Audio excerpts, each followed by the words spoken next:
Inspiring. It's the Lions and the Packers, Ford Field in Detroit. About to kick it off, and before we do, let's go down to the field and Pam Oliver. Well, Joe, a matchup worth watching today, Calvin Johnson and Tramon Williams. Johnson won the last meeting heads down. He torched Williams for 244 yards. That was on Thanksgiving of last year. Williams says he's not about to let this happen again. He was confident when we spoke. He even told me to YouTube him. There are lots of examples of him doing well against Johnson, too. Back to you, Joe. All right, Pam, yeah, he was kind of 1 for 2 against Megatron last year. He held him to 4 catches here on Thanksgiving, talking about Tramon Williams, and then number 81 went off on January 1st at Lambeau Field. In that game, the Lions won prior to losing in the wild card round in New Orleans in the playoffs the next week. Aaron Rodgers is tied for the most touchdown passes in the league. We'll see him second. We'll see Matt Stafford first. Matthew, part of the number 1 ranked passing offense in the NFL. Off we go.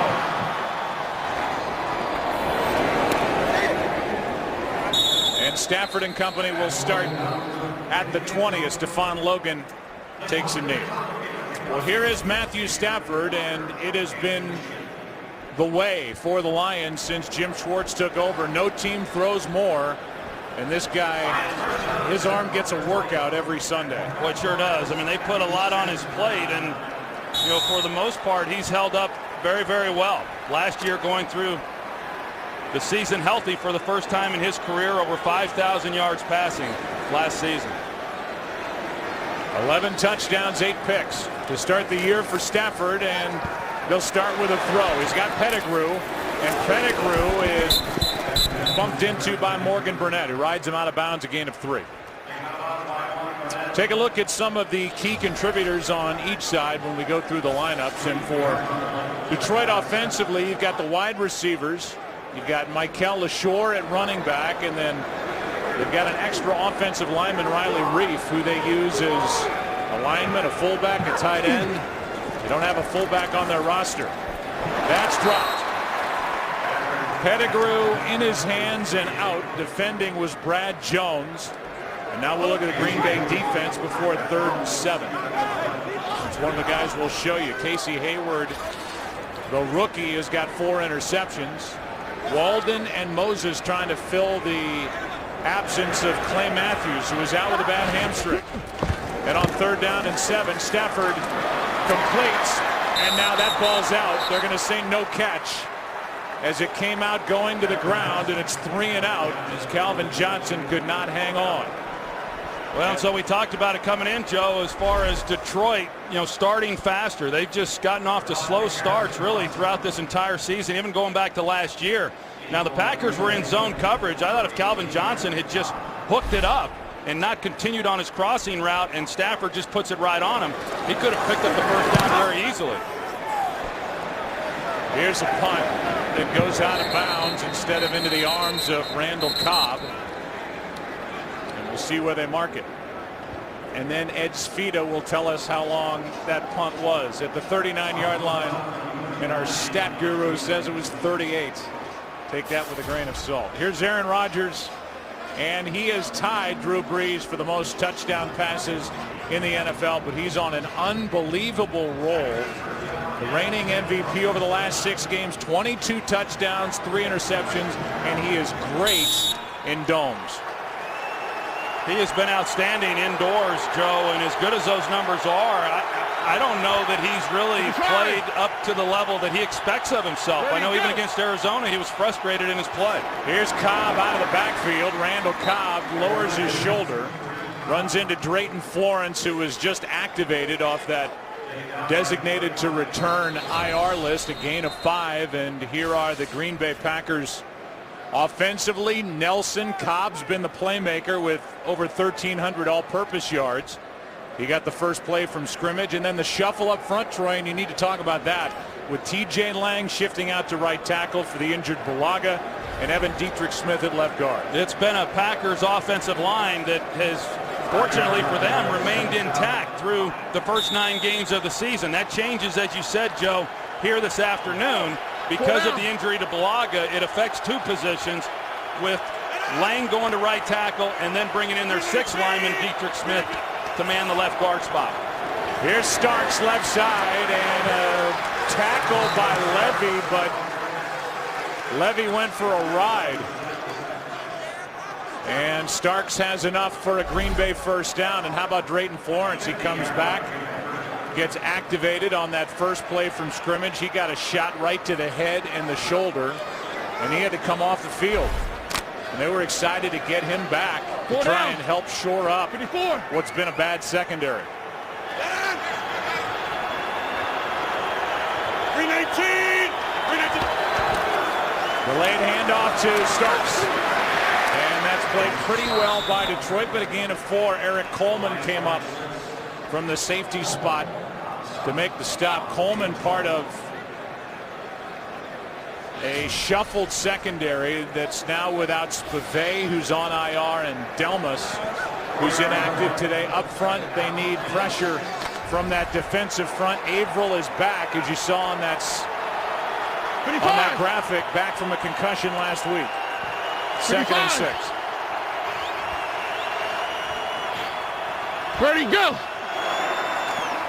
Play action from Rodgers. Out to his right, throws a fastball, and it's dropped by Jordy Nelson. He had Nelson. Nelson looks at his hands on his way back to the huddle. It's 3rd down. He had an opportunity to come down here to Nelson. As you say, the Detroit Lions are going to play coverage for the most part throughout this game. And they know that they don't match up particularly well. You talk about Drayton Florence going out on the first play of the game. They are very, very thin. 25! Where do you go? They're on the back end. They're going to throw a flag, and 3rd and 6 will become 3rd and 11. False start. Offense number 62. 5-yard penalty. Remains 3rd down. That's the new guy, Evan Dietrich Smith. Yeah, that's the new guy, and that's something that this offense has actually done a pretty good job of, is they have the fewest false starts of any team in football. But as we said, Evan Dietrich Smith getting his start here today, his first of the season, and a tough place to do that, indoors with the crowd noise, and then against the defensive front that wants to pin their ears back and come after the quarterback. 3rd and 11.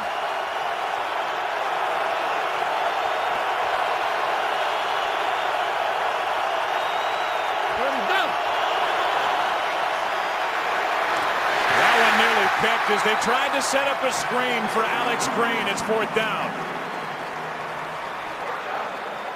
And you go back, Troy, to that 2nd and 6 drop by Jordy Nelson. That's what has plagued both teams, really. The Lions lead the league in drops. Coming in, Green Bay tied for the 4th most. That was a drop of a 1st down, and it ends up a punt from Mastey. Logan stays away. And this one is down just outside the 1. And it's Jared Bush down there to down it on a 49-yard punt by Tim Mastey. Jim Schwartz's offense starts at the 1. Great coverage downfield of the punt by Mastey on the part of Jared Bush. He downed it just outside the 1. They gave Detroit benefit of the doubt, marked it at the 2. Hey, who you going to, Phil? But backed up, to say the least, to the Lions. No score. Was short. Picks up 2, and let's go back to that punt coverage by Jared Bush. Jared Bush is the gunner on the outside, and you're going to see the awareness that he has when he gets down here near the goal line, and he stops, and then he waits for the ball to come to him, and he makes a play on it. He's an excellent special teams player, and Sean Slocum, the special teams coach, has had himself a heck of a year. In fact, Mike McCarthy has said week in and week out that the special teams unit has really been the best unit that they've had, better than the offense and the defense has played. On 2nd and 8, Stafford from the end zone. Pass broken up. And well played by Devon House, trying to get it to Titus Young. And Devon House, a 2nd-year player, stuck that right hand in and broke it up.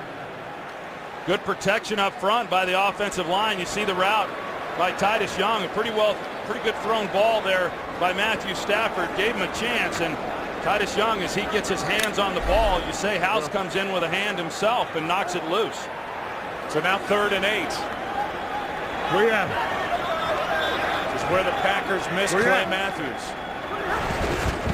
Out with a bad hamstring. Stafford incomplete, had Scheffler and missed him. And it's been 2 3-and-outs for the Lions to start their day, and they've been really bad in the first quarter all season. Well, that's a throw you just cannot miss. You know, Matthew Stafford, as we said, I mean, he shoulders a lot. They expect him to do a lot. You called it earlier. They throw the ball more than anybody in football under Scott Linehan the last several years. But Scheffler was open, and if he catches that ball in stride, that's a huge gain for the Lions. No penalty flag as the punter Nick Harris was banged into, and a fair catch by Cobb at the Detroit 48. Harris could have played that one up a bit. He stepped around the hit. No score in Detroit. Matthew Stafford's first quarter quarterback rating is under 60. 52. It gets better each quarter. Ready to go. Tops out at well over 100 in the fourth quarter, but he's off to a slow start again. As Randall Cobb, who carries it like a running back, former quarterback, wide receiver, now running back for the Green Bay Packers, gains 4. Well, I think if you look at this game so far, you know, think back to last week with the Minnesota Vikings and the Lions, the field position that the Vikings had throughout that game and the lack of field position that the Lions had. That's the way this game has started as well. Lions last possession start up on their own 2-yard line, but because they failed to get a first down, they give the ball with great field position to the Packers. Good cut by James Starks. Brought down right at the marker, depends on the spot, but he found a position and then cut up field.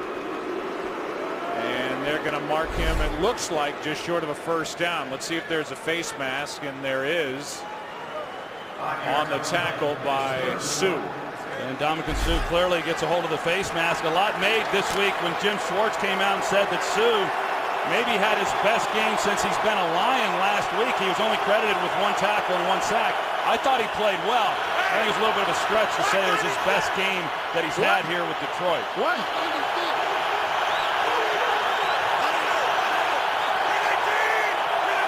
They just get it away, and Starks gets to the edge and has a first down.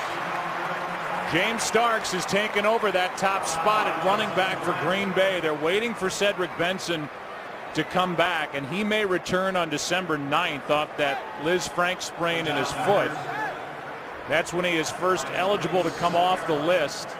But in his place, first it was Alex Green, but they're getting more consistent play out of James Starks, part of a big running day in their last game at home against Arizona. Yeah, that was the most work that he had all season long. A good running day. A lot of that had to do with Aaron Rodgers.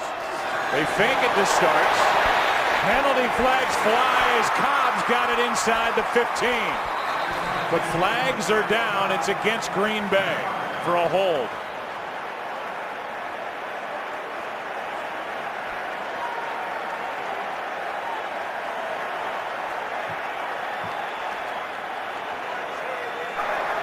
Holding.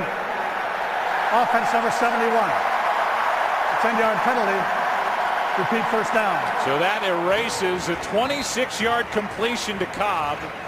And instead of a 1st and 10 at the 11, it pulls it back 10 on this from Josh Sitton. Yeah, right guard Josh Sitton, who has really been outstanding throughout this season, you know, just got enough there of Willie Young, and that's what brought the flag. But we've seen the Packers, as has been the case since Greg Jennings went down, using Randall Cobb in a lot of different places. Quick throw to Cobb. Gets a block from Jordy Nelson on the edge. Is able to stay in bounds. That's a nice play on 1st and 20. Gets 9. Let's go to Kurt for a game break. Making his first NFL start, Philly rookie Nick Foles had a tip pass intercepted on the opening drive, and that's when Washington rookie RG3 made it pay. 2 plays later, he hooks up to Darrell Green for a touchdown, a 7-0 Redskin lead in the battle of the rookie QBs. Joe, Troy, and Pam. All right, Kurt, 2 teams, 3 and 6. Dallas playing at home against Cleveland. The Giants are off. Rodgers. Penalty flags again. Looks like another hold, and it is against Green Bay.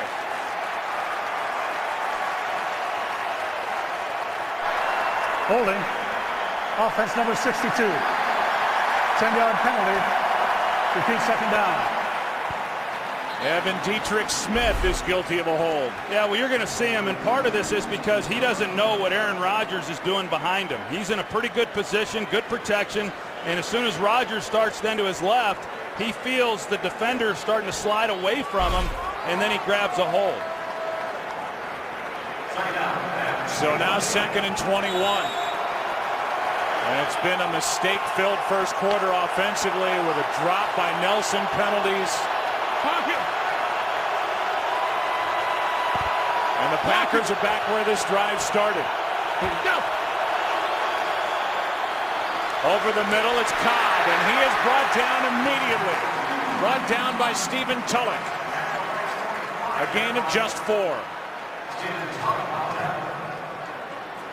And we talked about how the Detroit Lions would play coverage in this game. That's really kind of what they've been about under Jim Schwartz, because they do have the guys up front that can get after the passer. Were excellent last year in sacks. And with the explosive players that Green Bay has offensively, they're going to try to give as much help to all those players as they can. 3rd down and 17. All day. Pass caught. Short of a first down. James Jones at the 31. And it will make an easier field goal attempt for Crosby after a gain of 13. It's 4th down. However, Aaron Rodgers is coming back onto the field, and the Packers, instead of trying for points, are going to go for a first down. Yeah, I think, as far as an easy field goal, I'm not so sure anything's easy right now for Mason Crosby. He has really struggled after hitting his first 5. Has only made 5 of his last 10. I think this is a good call by Mike McCarthy going for it on 4th down. On 4th and 4. Pass is incomplete. And no points after that drive that started at the 48 of Detroit. And so they pass on what would have been a 49-yard field goal try by Crosby, who's missed 5 of his last 10. 4th down try incomplete, no score in Detroit. See how that plays out as the Packers and Aaron Rodgers go for it on 4th down. And instead of attempting a 49-yard field goal here on the road indoors to try to get the early lead, it's still no score. As Stafford finds a man and another drop. This one belongs to Calvin Johnson.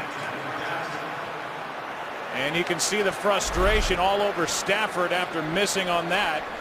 Johnson couldn't haul it in. Well, this is partly why they've gotten off to such slow starts. They've had drop balls, they've had penalties, they've had 2 drop balls by the guys that lead the team in drops already in this game. With Brandon Pettigrew and then Calvin Johnson, and that would have been a nice pickup for Detroit. Great job defensively by the Lions, not giving up any points after giving the ball to the Packers at midfield on that last possession. They had help. Stafford setting up a screen. And LaShaw is brought down by Hawk. A loss of 2. And that's now 8 plays offensively for the Lions. 7 passes, 1 run. And it's 3rd down and 12. Last week, this Lions team was not very good on 3rd down. And they have yet to convert here in this first quarter, and a big reason for that is they've just not executed on 1st and 2nd downs. So now they're left with 3rd and 12. As Stafford rolls to his right, sets up a long one, looking for Johnson. Pass is caught.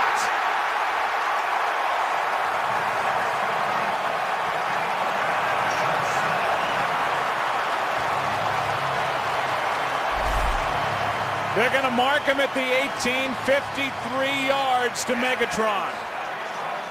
Well, Tramon Williams, I'm surprised that he's not even able to get into the action. They're playing him inside out with Tramon Williams and then Jerron McMillan. And he gets past Tramon Williams right away. Now it's one-on-one on the rookie safety, but Williams never even gets into the action. Here's Kevin Smith over the right side. Penalty flag on the play. Smith got 3. That 53-yard catch is season-long for Calvin Johnson. A guy who in his career has averaged over 80 a game, best all time. Illegal use of hands, hands to the face. Defense number 93. 5-yard penalty and a first down. That's Eric Walden, guilty of hands to the face as he got his right hand up high there on Pettigrew. Well, you know, the matchup that they had, again, going back to Calvin Johnson's catch, a guy 6'5" over the safety who's just 5'11". Stafford end zone, and he overthrows Calvin Johnson. The Lions are inside the red zone. It was this big catch by Calvin Johnson that put him there. And the Lions are the number 8 team in the NFL in converting red zone opportunities into touchdowns. That's the good part. They're 11 of their last 12. But Calvin Johnson has only 1 red zone touchdown this season, had 9 a year ago. Well, they've been good overall. The Lions have been down in the red zone. Calvin Johnson certainly attracts a lot of attention down here. Stafford. Pass is caught by Scheffler. But now it's 3rd down and goal, a gain of 6. You know, you look at these teams, Joe, and you say, you know, why are the teams that are playing well down in the red zone, why are they scoring touchdowns? You know, back in the day, I'd say it was because the teams that were good ran the ball well when they got to this part of the field. But that's really not necessarily the case in today's game. Typically, it's about a quarterback making a rush or miss, making a play, throwing a ball high, a great catch. Nothing's real easy down here. Riley Reif, extra offensive lineman, is an eligible receiver. Stafford looking left, now back to his right. Johnson's out to his right. Time runs out, and Burnett slings Stafford to the ground. Morgan Burnett makes the play as Calvin Johnson was the intended target at the end of the play after looking left. Well, initially, Matthew Stafford is looking to his left. He's wanting to go to Titus Young, but just pretty good coverage there by Devon House on him. Now he rolls out to his right. He's then trying to get Calvin Johnson to create a little bit of separation, and he was just unable to do so. Hansen from 30. He's been automatic since he was a 2nd-round pick out of Washington State in 1992. And he puts the Lions on top 3-zip. So the Packers went for it. On 4th down, didn't convert. Stafford to Johnson, set it up. 3-0 Detroit. Season-long 53-yard catch for Calvin Johnson. Set up the field goal by Jason Hansen. Hansen will kick it away. 3-0 Lions in a game they absolutely have to have. Not only are they under 500, but they have the toughest remaining schedule the rest of the way. And they start the day 0-3 in the NFC North.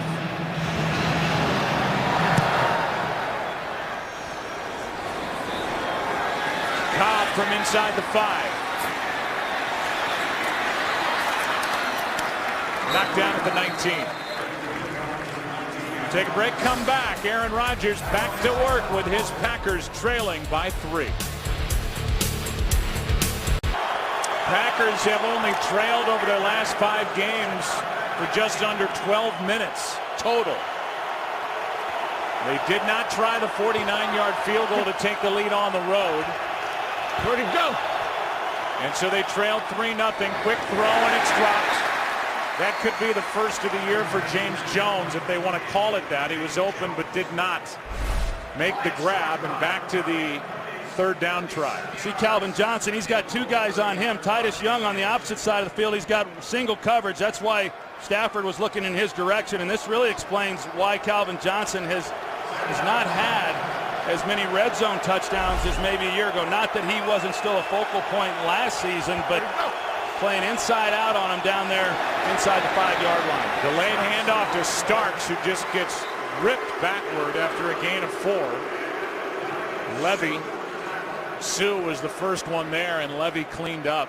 Meanwhile, just something to talk about. And you said it before Green Bay went for it on 4th down the last time. If the reason they went for it on 4th down was because they didn't trust their kicker 49-yard try indoors. The weather's about to turn. It's about to get nasty. That's a big problem for Green Bay going forward, with Crosby, who's missed 5 of his last 10. It's 3rd down and 6. Nelson, first down, out near the 38, and a 3rd down conversion, a completion of 15 yards. Well, and Aaron Rodgers takes a pretty good lick at the end of that play, but it really shows his ability to slide. I mean, he obviously is one of the more mobile quarterbacks in the league, but he's got great pocket awareness and knowing where the pressure's coming from and sliding then away from it and delivering the football on the money. Little shove to the ground by Fairley at the end of it, 1st down. Handoff to Starks. And James Starks, who had a toe issue early in the year, gains 3. Let's go for a game break. Here's Kurt Menefee. Cleveland quarterback Brandon Weeden hadn't thrown a touchdown pass in 4 weeks, but rectifies that today at Dallas.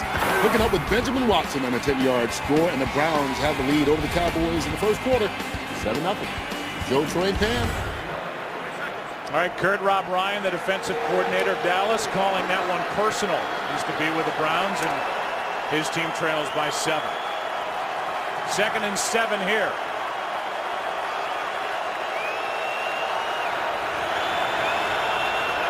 Timeout, Green Bay. Play clock was at 2.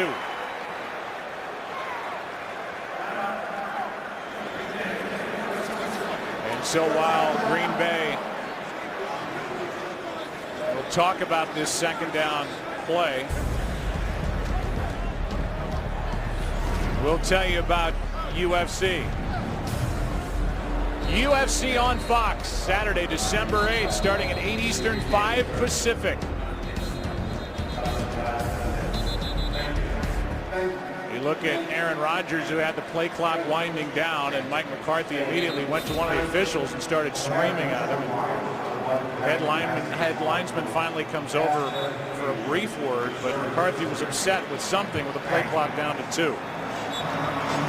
Yeah, we talked about it a moment ago, Joe, just as far as the Packers. I mean, they've overcome a lot this year. I mean, tough loss to start the season against San Francisco. We know what happened in Seattle, the players that they've had go down, and yet they've gotten on a nice roll and have put themselves in a great position. But outside probably the Houston game, I don't think this team has played its best football yet, and that's a good thing if you're a Packers fan. 2nd down and 7. Here Starks left side. Nowhere to go. Knocked down by Tulloch. A loss of 2 and a 3rd and long coming up. Well, it's a big challenge for Detroit, certainly, to be able to slow down this Packers offense. And you're going to see the job, the pressure, and the penetration that the defensive front is able to get. And then the linebacker, Tulloch, just coming off the edge and scraping a big 3rd down and 9. Here we go. Rodgers avoids the sack and gets a 1st down. He finds Driver, who takes it into Detroit territory, and that is what makes Aaron, well, that and many other things, but that's what makes him so dangerous. They had him, they missed the sack, and then he keeps his eyes downfield. Well, and we saw it 2 weeks ago as well against Arizona. You've got him bottled up. They get the outside pressure. They make him then have to move up in the pocket, and Ndamukong Suh's right there, and he's not able to get him to the ground. And it makes it very difficult then on the back end trying to sustain coverage for that long. Back-to-back 3rd down conversions for Green Bay as Starks gets 2 over the right side. Consider the Packers come in having put Bulaga, Nick Perry, early Desmond Bishop, then his backup at linebacker DJ Smith on IR. They're playing today without Cedric Benson, Clay Matthews, Charles Woodson, Greg Jennings, among others, and yet they've won 4 straight. There's Greg Jennings, who is feeling much better after surgery on an abdominal tear. And they're leading the wild card chase, and they still have the NFC North and a division title well within their sights as Starks makes it a more manageable 3rd down as he gets 5. Tulloch on the tackle.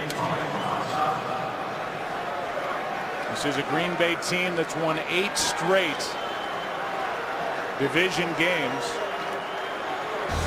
We are at the end of quarter number 1. 3-0. Lions on top. Packers with a football, 3rd and short. We start the 2nd. Back after this from your local Fox station. There is Corey Williams, former Packer, and out with a bad knee, talking to Ndamukong Suh on the sideline. He and Vanden Bosch. Suh and Vanden Bosch on the sideline on 3rd and 3. Rodgers, pass is caught. Almost indefensible, and it's Jordy Nelson who just lost his footing as he tried to tiptoe down the sideline. That's 3 straight 3rd down conversions. That one good for 19. Yeah, and they were fortunate here. The Lions were, 2 missed tackles. You see right there by Jonte Green, and the safety then comes over and is able to at least get Jordy Nelson off balance. Otherwise, Jordy Nelson's going to be able to take that all the way in for a touchdown. It was Ricardo Silva who saved the touchdown. Here's a little push pass to Cobb, who gains 3 over the right side. Chris Houston on the stop. Joe, you mentioned all of the injured players that they're playing without, and it's really a credit to both Ted Thompson, the general manager, as well as this coaching staff, because clearly there's some pretty talented backups that are on this roster. But there's a lot of teams in this league that do not do a very good job of developing their backup young talent. And it's clear that Mike McCarthy and the rest of his staff has been excellent in doing so. 2nd down and 7. Rodgers has Finley wide open. Finley, touchdown. His first since week 1. And Jermichael Finley, left alone, gets his 2nd of the season.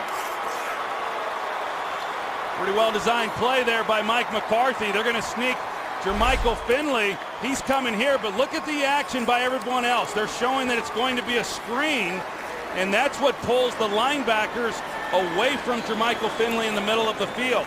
They thought that they had seen it, identified it, came up to make the play then on the screen, and nobody in the middle of the field to cover Finley. It had been since week 1 against San Francisco for Finley. His last touchdown reception. And for Green Bay, who through the first quarter had the ball for over 10 minutes, ran 13 plays in Lions territory and had no points. Here at the start of the 2nd, a 20-yard touchdown pass to Finley. Green Bay is on top for the first time today, 7-3. There are times where this Green Bay offense can make the field look huge and impossible to cover all parts of it. Jermichael Finley left wide open. Troy will show you why. After the kick, Crosby pops it up a bit. Logan from just outside the 5. Out to the 25, maybe the 26, and we go back to the touchdown. Well, you're going to see the action by the screen here and what it does to these linebackers in the middle, and how Jermichael Finley at tight end. He goes to the middle of the field. The linebackers, as I said, they see screen, they read it, they go to attack it, and then Aaron Rodgers, he puts it on Jermichael Finley. And that's what he's trying to explain to defensive coordinator Gunther Cunningham. But Aaron Rodgers probably has an option on that. If he reads the middle of the field with the linebackers, if they go to the screen, he hits the tight end. If they stay with the tight end, he throws the screen. Here is LaShore over the left side, a gain of 2. For more on Jermichael Finley, let's go down to Pam Oliver. Well, Joe, Finley's confidence had been shot, but that TD catch might improve it a lot. He struggled with dropping the football. He told me straight up he was in a funk. His position coach, Jerry Fontenot, said it's his job to find proper places that would help Finley. Back to you. All right, so Finley, who's been that weapon that really has not been able to be counted on with those drops, as Pam mentioned. He has disappeared at times. He's still a big play tight end. Here is a pass caught on the outside by Will Heller. And a nice job by Matthew Stafford of keeping that play alive and finding Will Heller all alone for 17 yards. Well, they brought Casey Hayward off the edge right into the face of Matthew Stafford, but he overran it. You know, you get in such a hurry as a defensive back to make a play and get there for the sack that if you're not under control, Stafford's able to elude him, and then they turn Heller loose in the flat. So a first down for Detroit. Good play by Stafford. And it's LaShore. Started left, comes back to his right. And Michael gets 2. And I know in visiting with Scott Linehan, they'd really like for LaShore to be really the bell cow for this offense. But, you know, since he's come back, the thing with him is he'll get a number of carries, and then Scott Linehan says he's sore the next week, and they're not able to get him as much work. He anticipates that in this game they're going to be able to feed the ball to him a little bit more, but you know, he's only had 20-plus carries once this season. That was week 3, his first game back.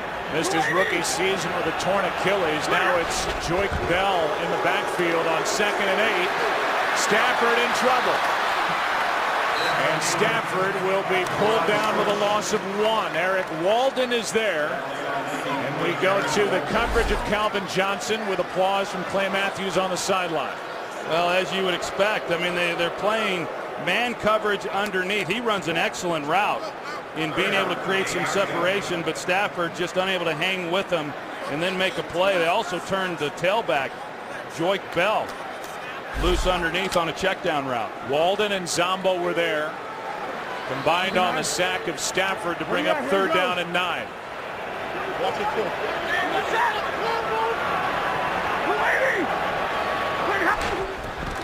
4 men on the rush. Lions block it. Pass is caught by Calvin Johnson. And just able to secure it before going out of bounds, a gain of 21. Well, an excellent route by Calvin Johnson. Tramon Williams, again, he's getting help. So we came into this game talking about how he would shadow Calvin Johnson, but he's going to have some help over the top. Did Calvin Johnson have the ball? I'm not so sure that he did. I'm sure Mike McCarthy's taking a look at this one. No challenge flag yet, but there was a bobble, and it was pretty iffy as to whether he controlled it before getting that second foot down. Handoff is to Bell, and Joique pushes the pile over the right side. Good for 4. A.J. Hawk on the tackle.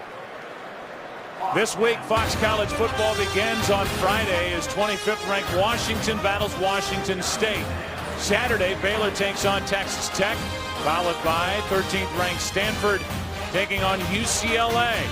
Big win yesterday for UCLA over USC. Possible preview of the Pac-12 championship coverage next week. Friday at 3 Eastern, noon Pacific. Continues on Saturday at 2 Eastern. I'm sorry, did you say UCLA won yesterday? Yes, I meant to tell you that.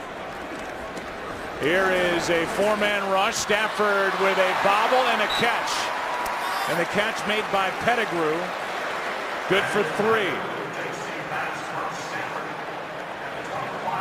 Well, we see Brandon Pettigrew and Calvin Johnson. I'm still not sure whether or not Calvin Johnson got his feet in play. They're on that one catch, but Brandon Pettigrew, he had a hard time catch. Here's the look at the catch by Calvin Johnson. Now he's got possession, and I don't think it was a catch. I don't either, and there was no review. It was good for 21 yards, and now it's 3rd and 3. Stafford completes. Johnson down to the 11. And Calvin Johnson coming off a career best 12 catches at the Vikings is emerging today as what he is, I guess, every week, but he's getting yardage in big chunks. That's 14 yards. He's got 3 catches, 88 yards already. Well, you see a guy running down the field with that kind of size and speed. I mean, he threatened you, and it creates separation as it did there against Tramon Williams.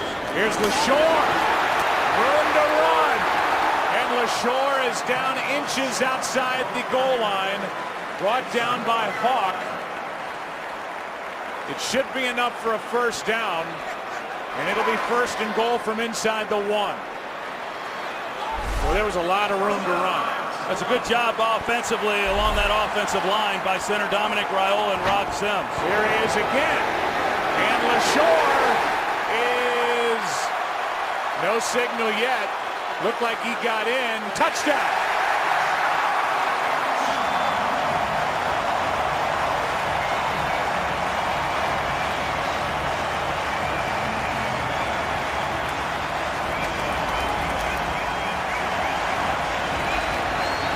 Fifth rushing touchdown of the season for Mikel LaShore, and the Lions are back on top.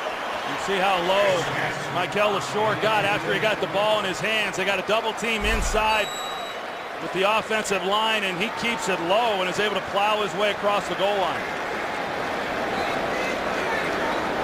They're going to look at it with a scoring play. That's typical, but clearly with that second effort, you can see the ball cross the goal line. They're going to review it, and I guess the only question is the knee down? It looked like LaShore was on top of bodies. You'll see the ball come through at the end. Knees are still in the air, but they're going to look at it. We'll get the call when we come back. We checked in with Mike Barrera regarding the touchdown. He doesn't think there's anything there to overturn the call, but we'll get the official word from Ron Winter. They show it on the big board here at Ford Field. And this is a long look. The only question's the knee, and I don't see any evidence that the knee's down before LaShore clearly breaks the plane of the goal line. Let's see at this look. Knees are still up. And it's a touchdown. Yeah, his knee was on someone's foot, on the top of their shoe. We've looked at it just about every which way you can. We've seen nothing to suggest they'll overturn it. After review, the ruling on the field is confirmed. It is a touchdown.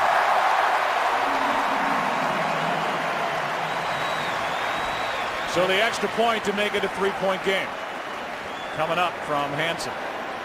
Obviously, the play in that drive was the bobbled catch by Calvin Johnson on 3rd and 9. And I'm not sure, Mike Pereira said he thought it was a catch. It would have been interesting to see how that would have been ruled if they had to go under the hood. That is the 11th rushing touchdown of the season for the Lions. And it's 10-7. Here's that play again along the sideline on 3rd down and 9. That bobble ruled a catch. Matthew Stafford, Jim Schwartz, their Lions on top by 3. Good drive for Detroit. It was a 10-play drive. Their 23rd 10-play or more drive this season. That ties the Patriots for the most in the league. And they're now 12 of 14 in scoring touchdowns their last 14 times inside the red zone. So they're good at finishing drives. They've done it a lot on the ground. Calvin Johnson got him down in there. And now we'll see more from Aaron Rodgers. We welcome you inside our broadcast booth. I am Joe, that's Troy, and that was a big drive for Detroit to take some of the momentum away from Green Bay in a game that the Lions really need here today. Well, it was a big drive because they were able to answer the touchdown that Green Bay was able to get, and probably most importantly, they were able to keep Green Bay's offense, on the sidelines, which is a big part in how they're going to be able to win this game if, in fact, they're able to do that. But I go back to what I said earlier as far as what you just mentioned, Joe. This is a Lions team that expects to be in the playoffs, and this is a game that they need to win against a team that's playing without some real key players for the Packers.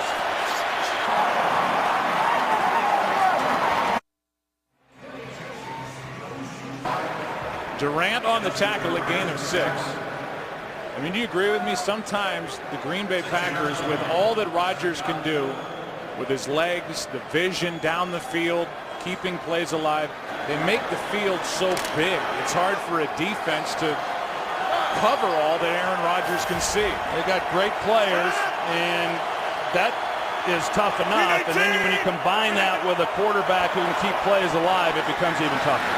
Here's Starks over the right side, and he's been pretty impressive. James Starks, not a ton of room to run, but he's got 5 and a first down. Tulloch was out there for the tackle, but Starks is trying to get on a roll. And again, the Packers coming off by far their best game running the football, their last game against Arizona. And I think everybody remembers back to a couple years ago during that playoff run and the contributions by James Starks. And, you know, let's face it, this is a team that's always going to be built around the arm of Aaron Rodgers. But if they can get some kind of balance and a little more production out of that running game, they're going to be really, really good. Penalty flag flies, delayed handoff to Starks. They keep riding him, but a flag is down at the start of the play. Starks was good for 8. And it's against Detroit.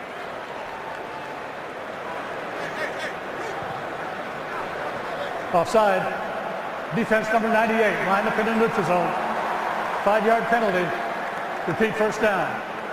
Interesting, instead of a 2nd and 2, Green Bay would opt for the 1st and 5, and you can see the right hand of Fairley across. That's 15 defensive offside penalties against the Lions, most in the NFL. Yeah, that's you know, and he didn't even jump. He just lined up. He's coming off a heck of a game last week, and you know, was limited last year with the stress fracture in his foot. But you know, I thought that he played very, very well, and he should, because he gets a lot of the single blocking. How about Starks trying to run through Tulloch? It'll be 2nd and 1, a gain of 4. Let's go to Kurt Menefee for a game break. Well, in that matchup of rookie quarterbacks, Phillies, Nick Foles has 2 first-half interceptions, while RG3 has 2 first-half touchdowns. An easy one here, 49 yards to a wide-open Aldrick Robinson, and the Redskins lead it 14-3 midway through the second quarter, Joe Troy fan. All right, so a great start for RG3, and we'll see him on Thursday, Thanksgiving in Dallas. Back, go back, back, back, back. Redskins and Cowboys, 2nd and 1. Starks, nice play. And back in the backfield, it was Durant, a loss of 2.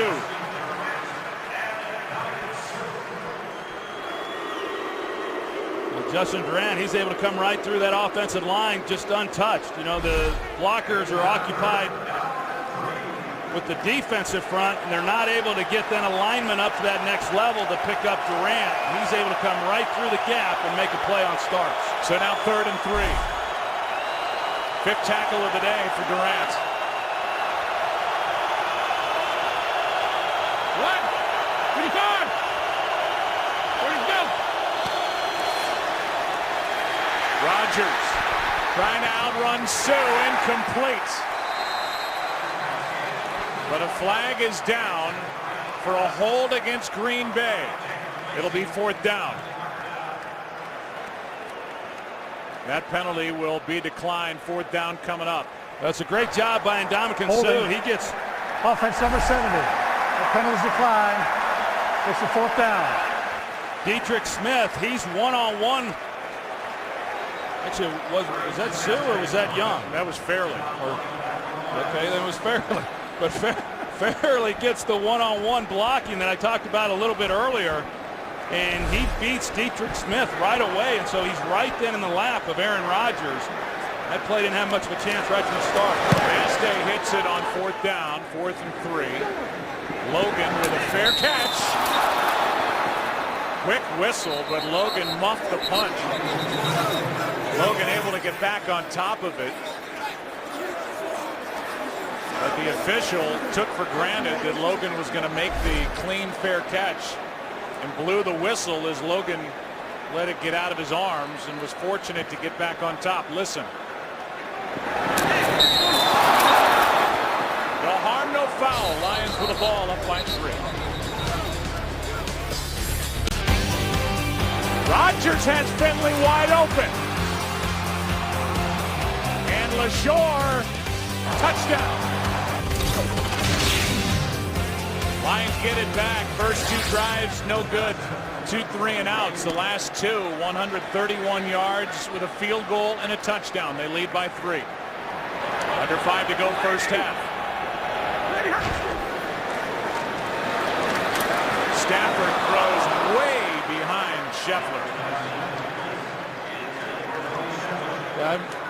We saw one earlier to Scheffler in the first quarter that would have been a big gain. That would have been a nice pickup there as well. Overall, Matthew Stafford, he's a 63% passer. So it's not like he's not completing a high percentage of balls, but even on that one, you see these throws occasionally, you just kind of wonder what happened, and that was one of them. Maybe Scheffler got faster during the week. 2nd and 10. Little end around, and that's the newcomer, Mike Thomas, who gets upended, literally, a gain of 6. Well, they've kind of had to go through some changes with the wide receivers because of the injury to Nate Burleson, and a very productive player. Last year had already over 70 catches, and so everybody then had to move up one. They brought in Thomas, and of course Titus Young then became the second guy, and Nate Burleson there standing on the bench had a broken leg, but it's made the rookie also, Ryan Broyles, have to play more than they wanted him to. Penalty flags, obviously. And it certainly looked like against Green Bay, and it will be, as Mike Neal came across, 96. And that should be enough for a first down. Offside. Defense number 96, unabated to the quarterback. That's a nice job by penalty. Matthew Stafford of using snap count to his advantage on 3rd and 5. And when you've got a veteran offensive line, especially when you've got a veteran center in Dominic Raiola, you have the confidence then of doing that, because if you move yourself going to 3rd and 10, very difficult then to convert on those. Mike Neal had to come over to the sideline and stare into the eyes of Mike Turgevac, his defensive line coach. He just gave the Lions a first down by penalty. Here is LaShore. And Michael gets to the edge. Burnett with the hit to knock him out, but a big run. A gain of 15 yards and another Lion first down. Well, they're able to seal the edge. Brandon Pettigrew, he does a good job, and Calvin Johnson, he helps out. You can see on the end of line, they bring Stephen Peterman, the right guard. Good execution. Tramon Williams, wanting to get the holding call, and it looked like, I've seen him call a lot less than that holding. So Calvin Johnson maybe gets away with one, and now left tackle Jeff Backus hobbles off the field. And now Riley Reef, who is the first-round pick out of Iowa, goes to that left tackle spot.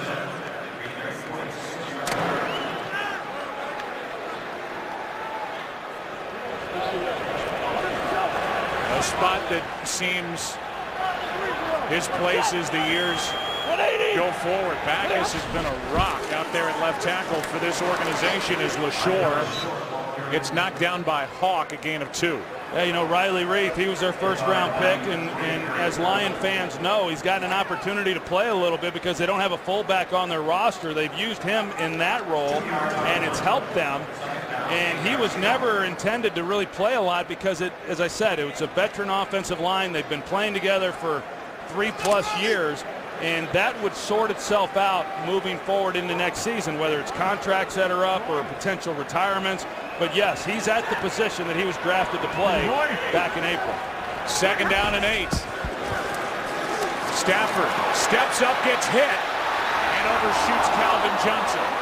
And Stafford went down. He was bothered on that throw and gets up limping just a bit. 3rd and 8. Desmond Moses, he's the guy who comes around the corner and is able to get low on Matthew Stafford and disrupts the throw just enough because Calvin Johnson, he had a chance. And Matthew Stafford, sometimes you come in there and you get rolled up a little bit on the outside. It affects the knee. You see the move there that's made. And so even though you put 2 guys on him, Tramon Williams, once that big receiver that's fast gets beyond the corner, it no longer matters. You've got two guys on him. You're one-on-one on a safety. Little limp going to the sideline as Detroit calls a timeout. They're down and 8 when we come back. Joe Buck along with Dr. Aikman back here in Detroit. Why don't you mollify the concerns of Lions fans by you've diagnosed this as possibly a hamstring injury for Backers. Well, the way he came off and grabbed the back of his leg, I mean, it looked to me, Joe. Okay. I'm not a doctor, but it looked like a hamstring injury to me. We're going to report from camp. There you go. 3rd down and 8. 250. Stafford with a pocket throws and nothing there, but they were going to get a flag late, and it could be for a hit on Matthew Stafford. And if so, it's an automatic 1st down. Looked like Brad Jones. He comes in with his left arm, and I don't know about that one, Joe. It's supposed to be a forcible blow. Roughing the passer. Yeah, maybe that's penalty. forcible. I don't know. First down. I don't know how you really determine what's forcible and what's not, but it didn't look like it was really within the intent of the rule. Charles Woodson didn't think so either. I agree with you, but don't you think that word's gone out the weekend after 3 quarterbacks went down and a couple of vicious hits in there? You think about Cutler, Roethlisberger, Alex Smith of the 49ers, and now that slap to the helmet gives Detroit a 1st down. Not surprising. No, I'm not surprised either. So now from the 29, Stafford with play action. And he's picked. And it's the rookie Casey Hayward. A penalty flag comes in. Hayward's got his 5th. A flag came in after the interception. It looks like it's against Detroit, and if it is, that rookie has got a nose for the football and got his 5th interception. Either that or he's just real sneaky, you know, because he was kind of hidden in there a little bit. Prior to the pass, holding, offense number 71. That penalty's declined. 1st down. Casey Hayward is kind of tucked in there a little bit, and as Matthew Stafford, he sees Titus Young coming across on the crossing route, and he's not able to pick up Hayward out in front of him. He didn't even know really where he came from. Casey Hayward, who, as you said, I mean, he has stepped in, and he does have a nose for the ball. Even going back to last year when he was at Vanderbilt, had 7 interceptions there, which was 3rd best in the country. And then he comes into his rookie season, and he leads the team in interceptions now. That is the 11th interception by the Green Bay defense, and just like that, with 2 timeouts and 2 minutes 15 seconds left, Green Bay has a chance to tie or take the lead. And Starks is out of bounds. They're going to keep the clock winding, and that's going to take us to the 2-minute warning. Starks good for 8. 2nd and 2 when we come back. Stafford with the interception, his 9th of the year. 3-point game in Detroit. Look at the offensive leaders for Green Bay. 2nd down and 2. For the Packers down by 3. The ball at the Detroit 44. 319. Rodgers keeps it. He's picked off. Back the other way. The interception by Lacy. And Aaron Rodgers throws his 6th interception of the season. Yeah, you know, he goes where he needs to go with the football. I just don't understand. Well, one, Aaron Rodgers shouldn't have thrown the ball. But you see the safeties deep here. The middle of the field is where you got to go with the football. But I've seen it now throughout this game. It was Randall Cobb who's running the route, and you've got to get to the middle of the field, and yet he's staying up the seam. There's nowhere then for the quarterback to throw the football. Earlier in the game, they missed the exact same throw, only it was incomplete. This time, you know, Aaron Rodgers cannot make that throw. But I'm not sure how they're coaching these receivers versus that coverage, why they're not getting to the middle, because that's where the opening is within that 2-deep shell coverage that they've seen throughout this game today. Yeah, the incompletion you're talking about was on the 4th down try. That's right. Here is a 1st down throw. Pass is caught. Small gain. Pettigrew with A.J. Hawk on him, a gain of 4. And that fourth down play was also to Randall Cobb, and I will tell you that they do not want to get hurt on the outside by James Jones or Jordy Nelson. I would tell you, knowing what I know of this young man here, Randall Cobb, if you're going to give me the middle of the field with him in the slot position, they should be eating that up throughout this half, yet they've been unable to do that. Stafford's going to run. It depends on the spot. They're going to mark him out of bounds with a gain of 6.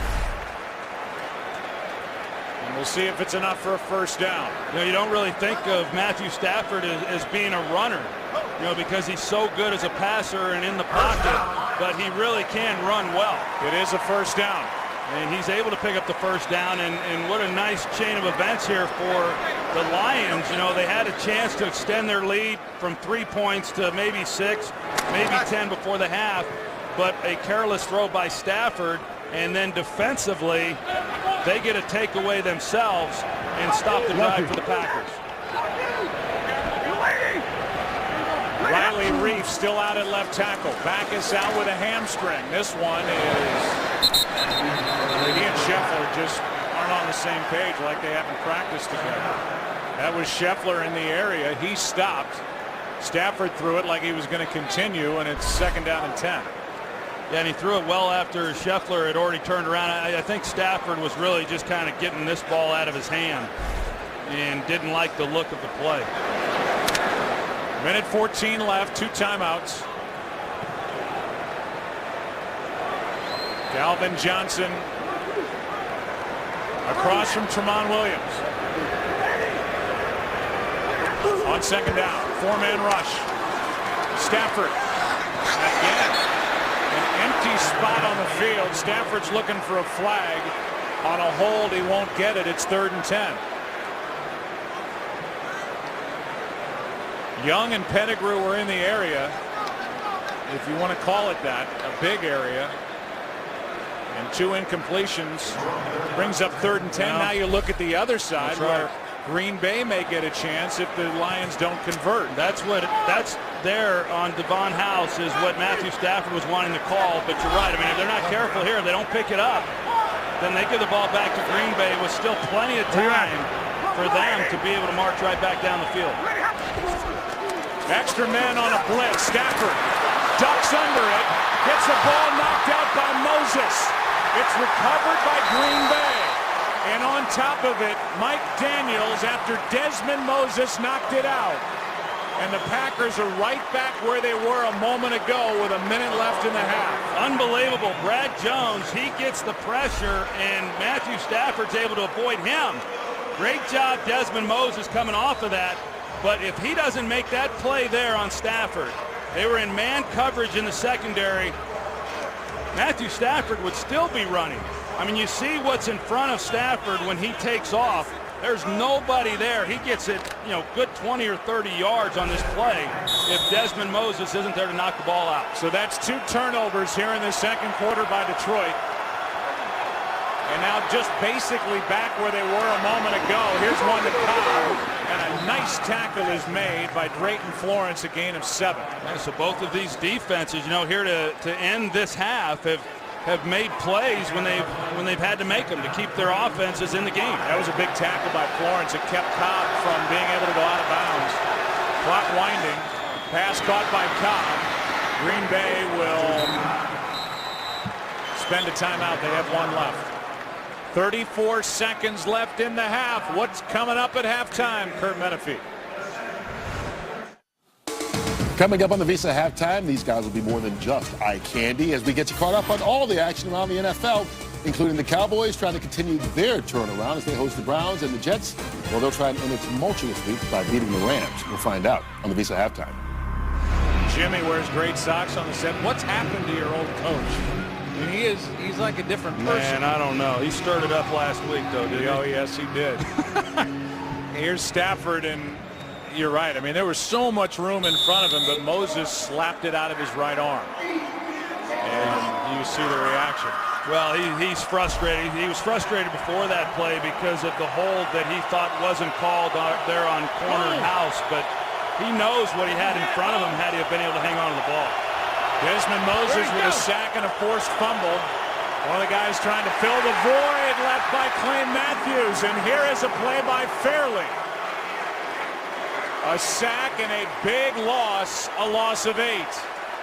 As the clock continues to wind. Here's the double team on Sue, and then that's why over here you've got single blocking on Nick Fairley. Last week he was able to beat that throughout that game against Minnesota, and he played very well. And in this game he's done the same thing. If Sue's going to draw the attention, then Fairley has to beat one-on-one blocking, and he's been doing that. So now we're going to have roughly a 50-yard field goal try by Crosby to try and tie this game as the Packers, after that sack by Fairley, and for the Lions their first sack, it was a big play. 50-yard try coming from Crosby. Last 3 drives have ended in turnovers. First one picked by Casey Hayward. Then on the other side it was Lacy getting Aaron Rodgers. Then Desmond Moses forced it. Mike Daniels recovered it. And then that sack by Fairley turns what could have been a touchdown try into a field goal try by Crosby, who's missed 5 of his last 10 over the last 6 games. Yeah, you know, several of those were for over 50 yards, but he's missed some easy ones in recent weeks. You can only imagine what's running through his head right now. Just 1 of 4 from this distance, 50 yards or more. And this one, timeout taken, and here it's happened again. Jim Schwartz called the timeout right before the snap. Their second. And Crosby missed it. And now he's going to get another chance. Yeah, I mean, he's happy about that. I don't know that he's any more confident right now, but, you know, I just wish the league would do away with that. I'm just tired of watching it. Well, and to go back, Schwartz gambled, lost that gamble as Crosby gets a do-over. But this is a big deal for the Green Bay Packers and a team that believes it's good enough to win it all. They have a field goal kicker who hoped during the bye week to clear his head of the bad thoughts. They passed on a 49-yard try earlier. Now they're forced to try it from 50. He missed, but he gets another chance.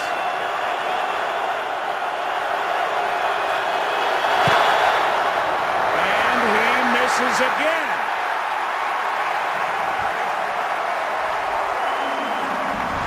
Mason Crosby has missed 6 of his last 11. He had 2 cracks at it, plenty of distance. First one wide right, next one pulled left.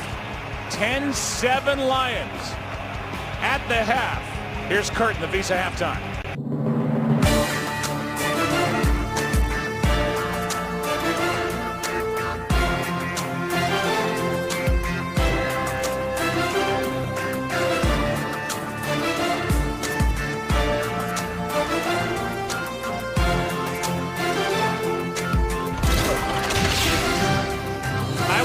Most people thought coming into this game with Aaron Rodgers and the Packers on their roll and Matthew Stafford and this Lions offense, the top passing team in the NFL, that this would be a game where the scoreboard was just lit up. That's not the case. 10-7 game halfway through it. And a reminder, you can follow your favorite NFL team on iTunes. Go to itunes.com/NFL. Green Bay will start the second half with the football. And Aaron Rodgers, I'm sure, will look back at that first half and looked at missed opportunities and also a mistake with the interception that he threw their second to last possession, then a missed field goal 2 times, back-to-back tries by Crosby. So his struggles continue. And Jason Hanson, who was drafted just 3 years after Troy Aikman came into the NFL out of UCLA, kicks it away. Cobb will bring it out. Penalty flag on the play, and Cobb is out just across the 20. Tackled by Silva, and then a shove by Stephon Logan at the end of the play, but no flag. There is a flag at the beginning of the play on the run back by Randall Cobb.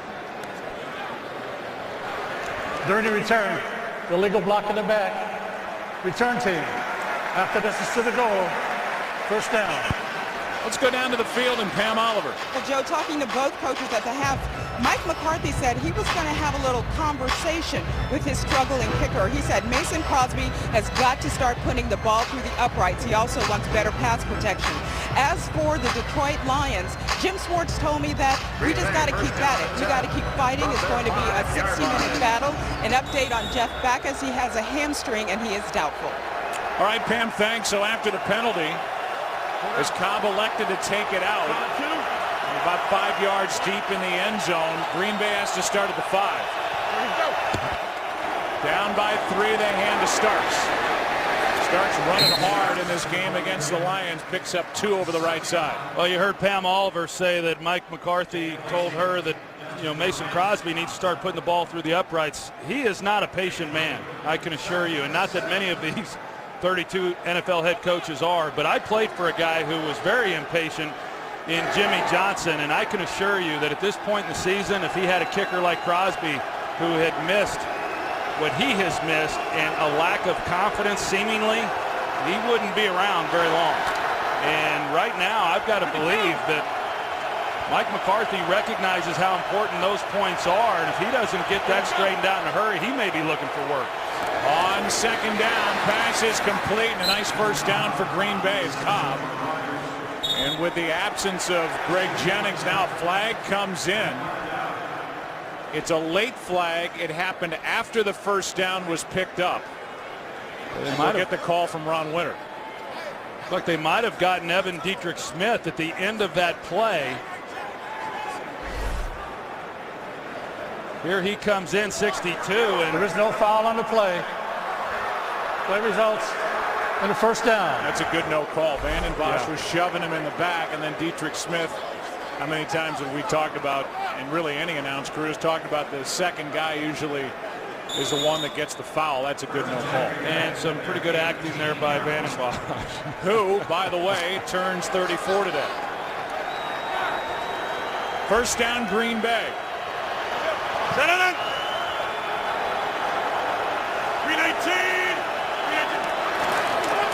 Here Starks. That's Sue. Dominican makes a play, just a gain of 1. You know, we've seen Starks, get some pretty good carries in terms of number. Hasn't necessarily done a whole lot with them. He's had a few nice runs, but I think what it's done, Joe, is at least keep Detroit honest in what they're doing defensively. And as Mike McCarthy said, maybe as important as anything, it's helped settle right tackle T.J. Lang and then left guard Demetric Smith down a little bit, but I would expect them to start trying to get the ball down the field a little bit more here in the second half. Second down and 9. Rodgers, pocket collapses. Down goes Aaron Rodgers. Back at the 15-yard line, Cliff Avril is there to bring him down. Coming off a concussion, doubtful during the week, and a loss of 4.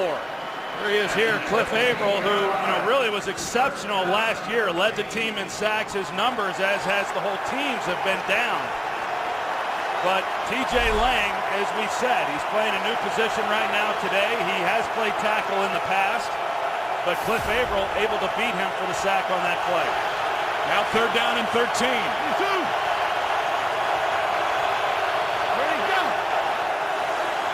Four-man rush. Rodgers lost the ball. Recovered by the center, Jeff Saturday, but it's fourth down. It was knocked out by Fairley. And Nick Fairley's been present in this game. Fourth down coming up for Green Bay. Donald Driver hasn't gotten a lot of action this season, but this is where Aaron Rodgers was looking to go with the ball. Just good coverage there by Jacob Lacey, and you can see what Aaron Rodgers is looking at, and this has been the case, as I said, throughout the game.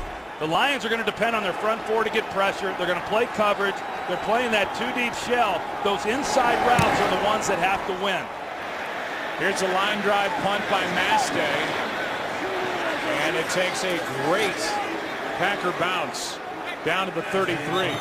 Did you see the restraint by Nick Fairley? He literally picks up Aaron Rodgers here, and instead of slamming him down into the turf, thought better of it. So no penalty and a punt. Lions with the ball in the lead.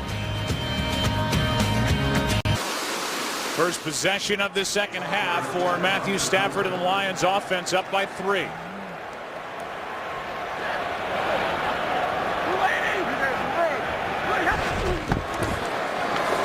Hand off to LaShore, and he almost broke free. Pickett and Brad Jones in on the stop.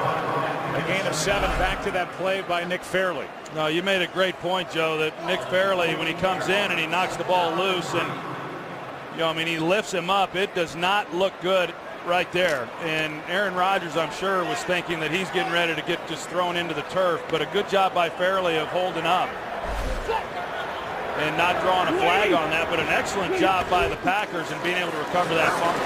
Here's LaShore, who gets brought down the backfield by Jones.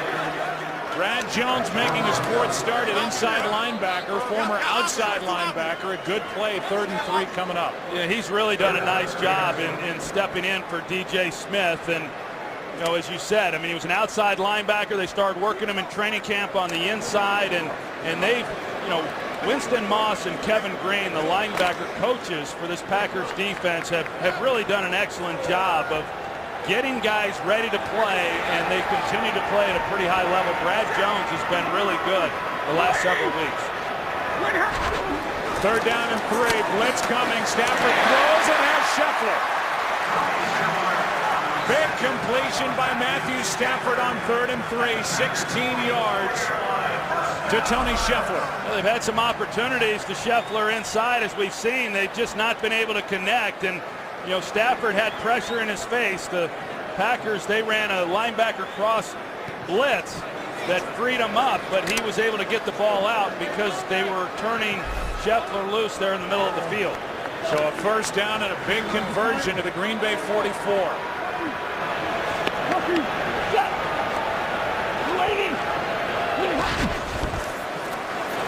Moses coming off the edge. This one for Johnson out of his reach.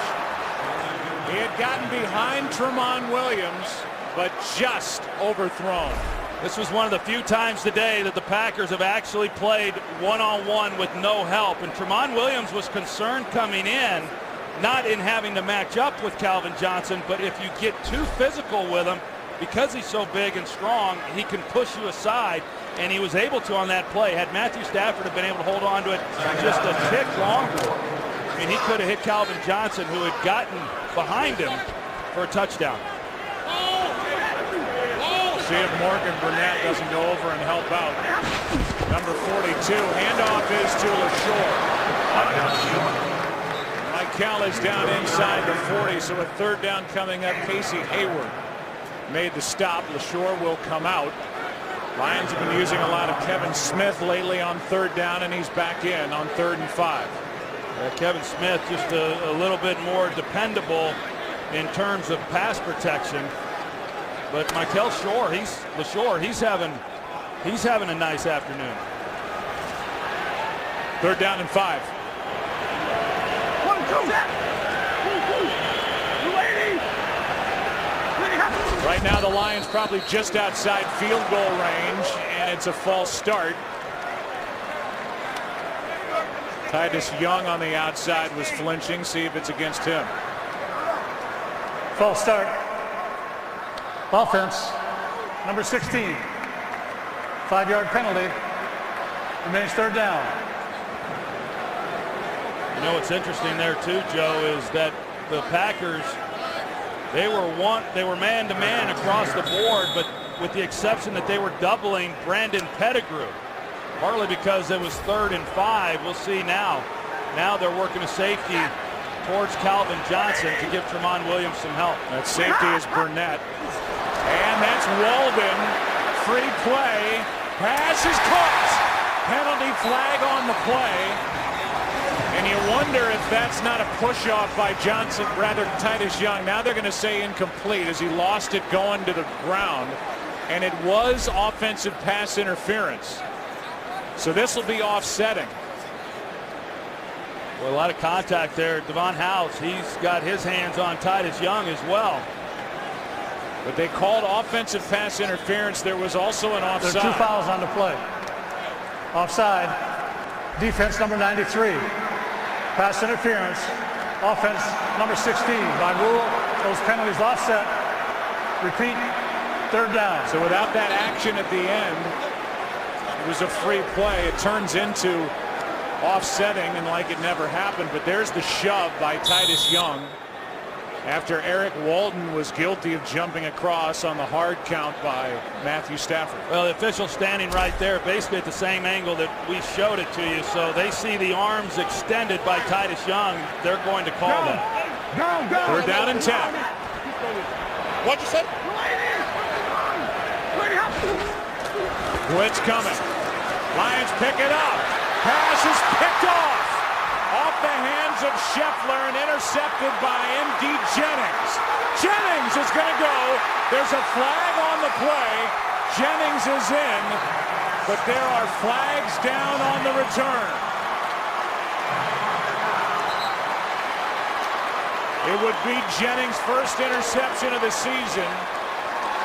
Remember, he had that one taken away at Seattle at the end of the game by Golden Tate. In a call that went Seattle's way, the flag happened on the return by Jennings. Jennings got in for the touchdown, and we'll see who the foul is against. And if it stands. During the return, personal foul, low block, number 9 of the passing team. Touchdown, the 15-yard penalty will be assessed on the kickoff. Here's Scheffler. You're going to see they got a perfect route on. I'm starting to think you're right, Joe. Maybe Scheffler got faster last week because this is another throw behind him, and he's open. You know, and Matthew Stafford just has not been able to lay the ball out in front of Scheffler throughout this game, and a deflected ball. M.D. Jennings is in behind him to make the play off the tip. But somebody's got to get then back and make a play on M.D. Jennings and keep him from scoring. And they got Matthew Stafford for going low, which you cannot do after a change of possession. So M.D. Jennings gets his first interception. It should be his second, in our opinion, with what he did in Seattle at the end of the game against the Seahawks, and then returns it 71 yards for a touchdown. And with that, with the defense on the field, the previous Packers play are on top. will be reviewed. Now they're going to review and make sure that M.D. Jennings stayed in bounds the entire way.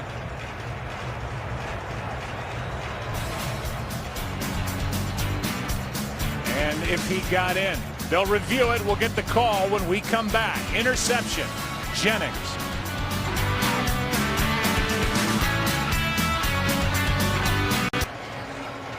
We're under a booth review on the touchdown. It looked to us like Jennings was upended by Titus Young, but stayed in bounds. Even lands in the end zone, but they're reviewing it. We're going to get the call here from Ron Winter, who is out from under the hood. If it stands, it'll be the 7th return for a touchdown against Detroit this season. After review, the ruling on the field is confirmed. It is a touchdown. The 15-yard penalty will be administered on the kickoff. So how about that? They've had 7 returns against the Lions. They've had, it's officially, by the way, a 72-yard return by M.D. Jennings. They've had 2 kickoff returns for a touchdown, 2 on punts, 2 now interceptions, and 1 on a fumble return for a touchdown. Crosby almost pushed that extra point wide. Clay Matthews inactive today with a bad hamstring. His group has made him proud. 14-10, Pack on top. 14-10 game as Green Bay gets a defensive touchdown from that man, M.D. Jennings. Officially 72 yards on the return. And that little pop-up kick from inside the 5. It's Thomas on the return, and he gets it across the 15, knocked down at the 17-yard line. And we welcome you Inside our broadcast booth, I'm Joe, that's Troy, and the bigger picture beyond this, you've got Green Bay, the top spot in the wild card chase. Were they to lose here today, that becomes even more wide open in the NFC. Yeah, I mean, you look around the league right now and what's happening up to this point, and even in today's games, it's pretty wide open. But because of what the Packers did in 2010, and then last year with the Giants, 7-7 after 14 games, they've given a lot of teams hope that they can play average football and still ultimately do what they want to do. If I was the Lions, I'd start sensing a little more urgency in this ball game. Here's LaShore. Well, they started this day in the bottom spot in the NFC North. Last year they were a wild card team. Green Bay won the division with a 15-1 record. The only loss was at the end of the year to these Lions. You've got the Lions 0-3 in their division. They've had the lead at the half. They trail by 4 here, and Stafford has missed some throws. He's been on a different page of the playbook with a couple of receivers, notably Scheffler. And he's thrown behind Scheffler a couple of times that have led to trouble. This one for Scheffler is out of his reach, but a penalty flag flies out of the secondary.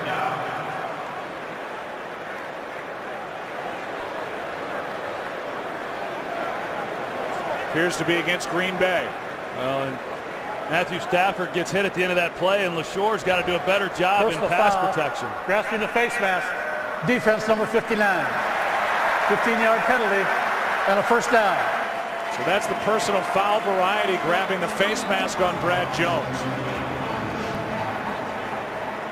And that's the 8th Packer penalty, and that won't sit well with head coach Mike McCarthy. Well, you got Brad Jones, who he grabs Tony Scheffler as he's coming off the ball right here. And that's what drew the penalty. But right here in the middle is where LaShore, he's got to go get that guy. And if you're the quarterback and you see a blitzer and you know you got a protector, you're not expecting to have that kind of pressure. LaShore's got to go get him and not wait to absorb the hit. Another throw by Stafford. He hits Broyles. And Broyles, the rookie, is good for 8. Let's go to Kurt Menefee for a game break. I'll add another thing to the list of firsts for RG3, the Redskin rookie with his first 3-touchdown game. This one looked a little bit short, but Santana Moss goes up and gets it, 61 yards on the score. And right now the Redskins are cruising past the Eagles 24-6 in the third quarter. Joe, Troy, and Pam. Look at the day for RG3. You and Tom Brenneman saw him live. I can't wait to see him on Thanksgiving in Dallas. It's going to be great. I tell you what, Joe, everybody's wondering, Andy Reid and getting fired at the end of the season. I mean, he may not even make it to the end of the season. This has been just awful. 2nd down and 2. Pass for Calvin Johnson, not there. He led Johnson to the sideline, and Johnson was turning his head around. It brings up 3rd down and 2 with Tramon Williams in coverage for Green Bay. Tramon Williams was in a pretty good position, just really not much of an opportunity on that play. You're talking about, some of the misses by Stafford a moment ago, and yeah, I mean, most of those obviously to Tony Scheffler, and I mean, he could be having a huge game right now because those misses that he has not been able to connect on, those all 3 would have been for big games. Blitz. Pass caught. Pettigrew, first down. Gets upended by Burnett as Pettigrew took it inside the 45 to the 43, a gain of 12 on 3rd down. Well, Riley Reif, as we said, he comes in at left tackle for injured Jeff Backus, and he's blocking Eric Walden, and he does a good job on the blind side for Matthew Stafford. And the Packers, they've been able to get pressure with the inside linebackers coming, and they do again, but when you do that, oftentimes you void that zone, and that's why Pettigrew was as open as he was. Hand off to LaShore.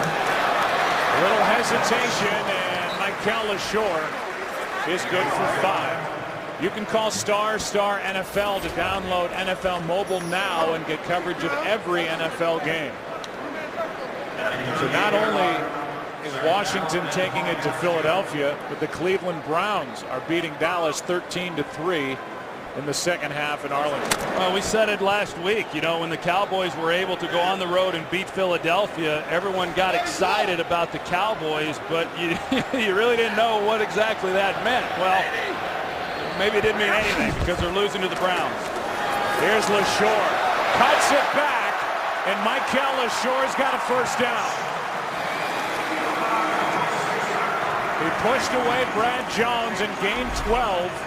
And a good drive being put together by the Lions. Well, it's good vision by LaShore in recognizing that he needed to cut back and come backside, and then he showed a little bit of quickness that he has in being able to put his foot in the ground and then bounce that and get a nice gain on the play. Matthew Stafford has not beaten Green Bay in his time here in Detroit, and this is a Lions team with 3 home games over the next 15 days.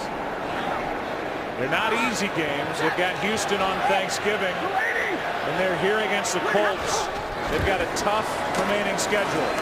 Pass caught. That's Bell. And Joyce Bell is good for 5. A.J. Hawk on the stop. So this is exactly what the Lions needed, and they're getting very close to that red zone where they have been so good. 2nd and 5.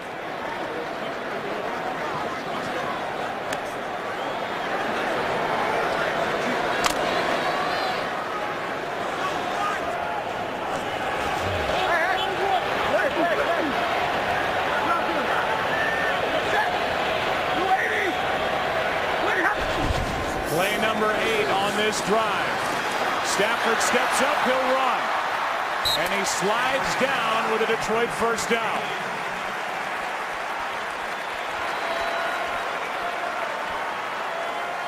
Stafford showing what he can do with his legs. First down, Lions with a ball just outside the 15. That's a good job by Matthew Stafford. You know, a few throws have gotten away. He had the interception that got returned for a touchdown and didn't like what he saw. The field opened up for him, and he's able to take off and pick up the first down. This has been a long stretch for this Green Bay defense out on the field. Lady! LaShore running left. Penalty flag as Moses made a nice tackle working on Riley Reef. And that's the area where they threw the flag. That's really an excellent job by Desmond Moses because he's getting blocked by Riley Reef, the left tackle, and he goes right through him and is then able to make a play on LaShore. Holding. Offense number 71. 10-yard penalty. Repeat first down. You know, Desmond Moses, another one of those guys who's had to step in and play because of the injuries, and you know, he's really done a nice job. He's got some good pass rushing ability. He played the run nicely there. And a guy who was a defensive end in college, and so he's had to learn to stand up and do all the things that are required from the linebacker position. And they were talking about him coming into the season on how impressive he had been in preseason. It's now 1st and 20.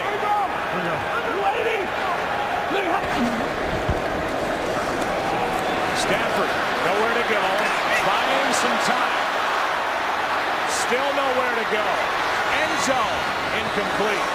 Scheffler the closest one to it, and good coverage by Jennings, and Titus Young drew a crowd. There was nowhere for Stafford to go with the ball. Well, he bought himself some time. He was wanting Titus Young to do something. He almost came all the way backside at the very end of this play to Calvin Johnson. They kind of turned him loose right there, and Matthews sees him and was just a little nervous on how long that ball was going to be in the air. But what he wanted was Titus Young to just create some separation. At this point, you know, it's not in the playbook. It's just like you would do if you're out there in the street with your buddies. You know, you just do something and get open, and yet nobody was able to. 2nd down and 20.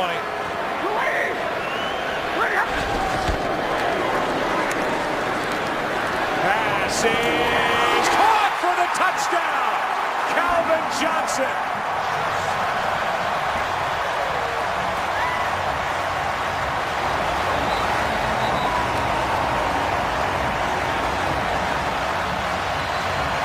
Thought that was going to be Stafford's 3rd interception. How that ball got through Morgan Burnett's hands, I do not know.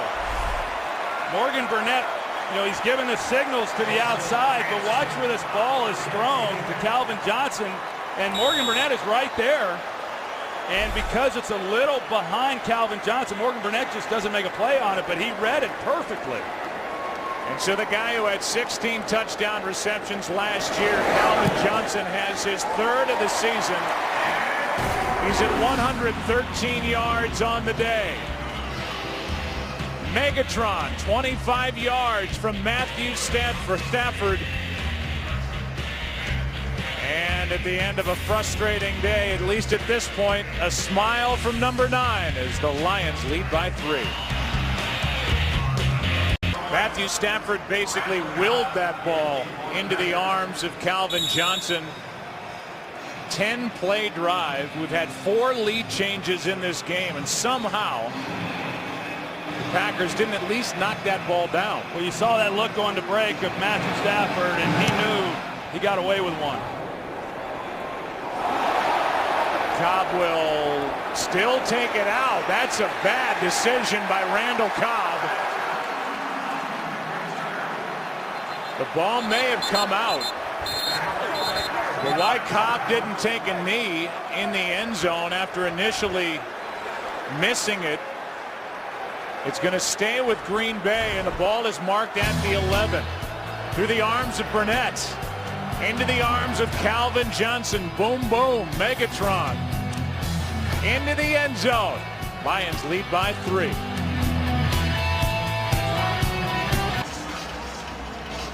Green Bay offense has not been on the field since 11:35 left in this third quarter. Now under 3 to play. They've run just 5 offensive plays this second half, and they delay it to Starks. Down by 3, and Starks, when he's had an opportunity, he has run hard. Silva on the tackle, and let's go back to the touchdown. Yeah, the guy that was open was Tony Scheffler down the middle of the field. That's who they turned loose. You know, Matthew Stafford, he misread it, and yet he still is able to get the ball thrown to Calvin Johnson. Dom Capers, Morgan Burnett, Mike McCarthy, they're all wondering. Even Calvin Johnson has got to be wondering how he was able to come down with the ball for the touchdown on that throw. Second down and 3. Back to Starks, right side. Levy makes the stop. Maybe a gain of 1, third down coming up. DeAndre Levy, who missed a couple of games with that hamstring, came back last week. It'll be third down and 1.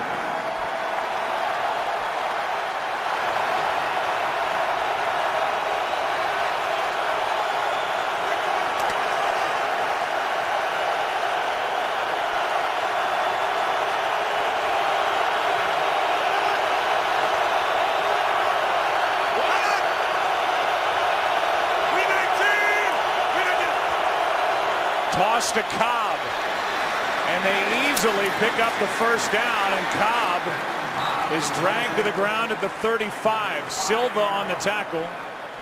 Jonte Green was there at the end to bring down Cobb after a run of 15 yards on third down and 1. Well, they blocked down with Jordy Nelson. Looked like they were in man coverage, and so you're able to then get on the edge pretty quickly. Here's Jordy Nelson. As you see him, he's trying to crack block, but because they're in man, it opens up that edge, and then with the pulling offensive lineman, you've got Randall Cobb in behind it with no real defenders for them to block. On first down, they fake it to Starks. Rodgers steps up and guns it to Jones. And James Jones has got a first down just outside the 45, 20 yards. Well, that's that area of the field that I was talking about there in the first half, and Detroit has been very consistent with these guys here, and so you've got to get someone into the middle of the field, and they finally do it with James Jones on what they call a dig route. And I'm surprised it's taken them this long to really exploit that area, because as I showed earlier, Randall Cobb has had some opportunities if they can just get him in there. And off to John Cone, who gets wrestled to the ground by Fairley. And what a game Nick Fairley has had. The former first-round pick out of Auburn. And that'll do it for the first 3 quarters here in Detroit. Good game. 3 points separating the Lions and the Packers. Back after this from your local Fox station.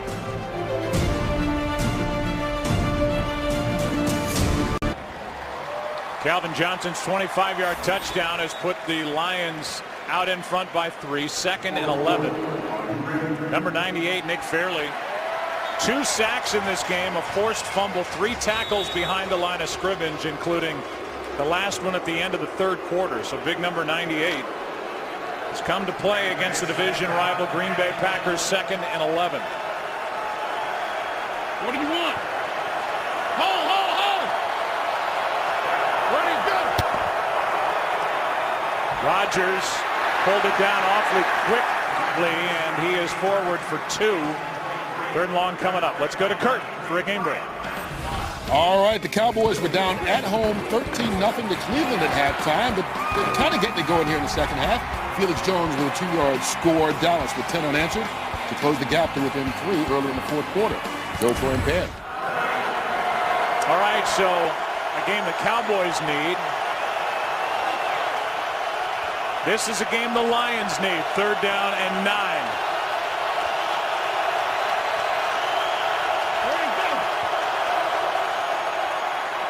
Pass is dropped off, caught by Cobb, but a nice strong tackle by Drayton Florence. It's going to be 4th down, and we'll see if the Packers punt it or if they go for it for the 2nd time in this game. That's an excellent job by Drayton Florence against a really dynamic player in Randall Cobb, and they're matched up man underneath. And he makes a play. Not an easy task. You can see the urgency there on Mike McCarthy's face when they decide to try to give Mason Crosby another shot on a long field goal. It is a 58-yard try. And a timeout taken by the Lions. Timeout. I think that caught everybody off guard. They bypassed a 49-yard try early. Went for it on 4th down. Here you're thinking punt or go for it. Instead, it'll be a 58-yard try by a guy with a low level of confidence. We'll have the kick when we come back. Mason Crosby had a 58-yarder last year indoors at Minnesota. What do you think about this decision by McCarthy? I'm just surprised Mike McCarthy's not going for it. I think he's just kind of fed up. I think he just says, hey, this guy has got to make a kick. Maybe kicking to stay on this team. And now they act like they're going to fake it. False start. Offense number 83. 5-yard penalty. Remains 4th down. And Mike McCarthy, I think, is surprised they threw a flag as Crabtree was going in motion. The Green Bay Packers had a fake field goal for a touchdown to number 83 against the Bears in week 2. And with that movement, clearly trying to draw the Lions offside instead of... It might have been the movement there by the holder, Tim Mastay, as he went to tell the center, hey, go ahead and snap it, and that's when Crabtree went in motion, similar to what a quarterback would do. But I'm wondering if Mike McCarthy was actually ever going to have the ball snapped and attempt that. I don't think he was ever going to attempt the field goal. He was trying to get it offside. It was 4th and 5.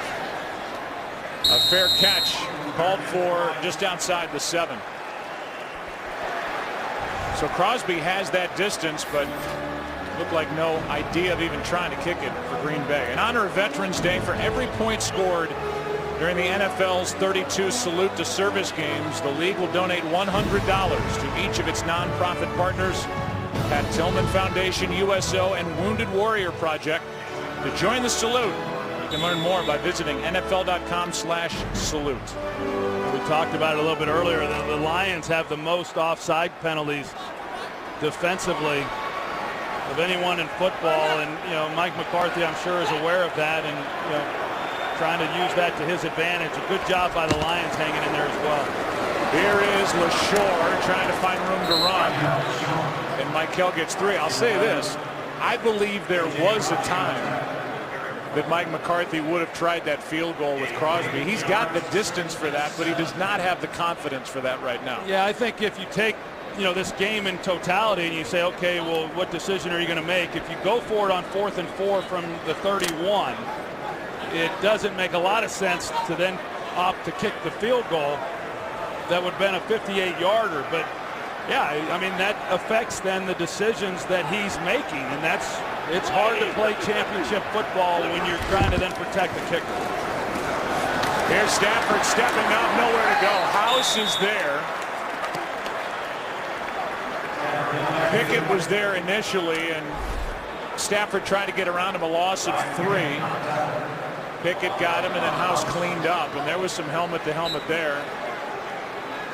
Devon House was there to make the stop, and now Detroit is in that field position battle, hoping to get a first down, or they'll have to punt it back to Aaron Rodgers, and Green Bay should have decent field position without a conversion here. Yeah, big third down no matter who you're looking at here. I mean, the Packers have a chance to make a stop, give the ball back to Aaron Rodgers with great field position. Of course, the Lions trying to recapture field position. That was the 4th Green Bay sack of the day, and here's Stafford again. Going down, and on his back was Walden. That is sack number 5. So even without Clay Matthews, the Packers have dropped Matthew Stafford 5 times. So you see the push inside, right into the lap then of Matthew Stafford, and he realizes that for the most part his defense has played well. He's got a 3-point lead, and things haven't gone really all that smoothly for him, and just not wanting to force something that he doesn't feel good about. 2nd sack of the day for Walden. He came in with only 1. Here's a short punt by Harris. He's had a rough year. And the fair catch by Cobb is at the Detroit 44. So Stafford has been sacked 5 times in this game. The Green Bay defense coming up with a nice stop. Packers with the ball down by 3. No Clay Matthews. No problem in the sack department. 5 on the day for the Green Bay defense. Walden, number 93, has 2 of them. This is the 3rd time the Packers start a drive inside Detroit territory. First time they turned it over on downs. Next time they missed a field goal. Rodgers with protection finds Nelson. He's been relatively quiet, and Jordy Nelson is out of bounds with a Green Bay first down. This Lions defense has really done a nice job. I mean, that was the challenge coming in, as to whether or not they were going to be able to control Randall Cobb and Jordy Nelson, and they've been able to do that. You talk about the field position that the Packers have been afforded, and yet the Lions have been able to hold up. Gunther Cunningham and his staff have done a nice job, and Mike McCarthy has called a very balanced game, through 3+ quarters. I'd say balanced and conservative. Where'd he go? Only the 3rd catch for Jordy Nelson. Here's Starks. First guy there, Willie Young. No gain. Well, the thing that the Packers have not been able to do, Joe, I mean, I know you say conservative. The Lions do a good job of not giving up big plays down the field, and they're giving the help to the outside. They're holding up against the run with 7 guys, which is hard to do, but they're doing it. Packers obviously are not a great running team, but what the Packers haven't been able to do is they haven't been able to exploit the middle of the field. And that really is where they have to go with the football if they're going to consistently move the ball against this defense. We saw Sue on the sideline, 2nd down and 10. They fake it to Starks. Rodgers steps up, and they're going to throw a flag for a hold or interference on Drayton Florence. He was on the back and had a grab of Jordy Nelson. Jordy Nelson starts like he's going to run a crossing route, and it's when he tries to turn out of that route and get back to the sideline that they called Florence on. I didn't really necessarily see anything, but the official was behind that, and he obviously saw a tug of the jersey or something as Jordy Nelson was coming out of that route. Holding defense number 31. A 5-yard penalty. And a first down. You see the sleeve on the right arm of Drayton Florence. He broke his forearm week 2 in a loss against the 49ers. He is back active this week, a guy they signed after he was let go by Denver. And they were excited to get him back. He's been busy in this game. Guilty of a hold to bring up first down for Green Bay at the Detroit 28. 55! 55! 55! Packers don't have a play of more than 20 yards in this game. Penalty flag on the play as Cobb is overthrown. And it's an offside against Detroit.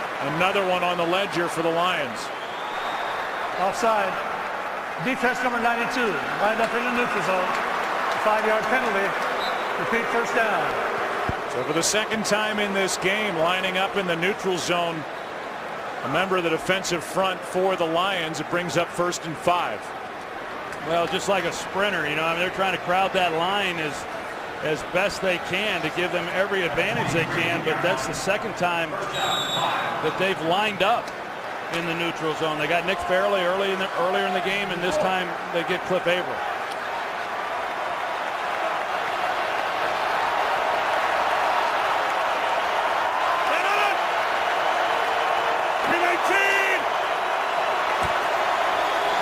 Here's Starks.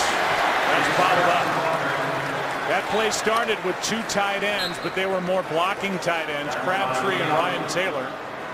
No gain as Willie Young was in the middle of it, as well as Fairley to stop James Starks.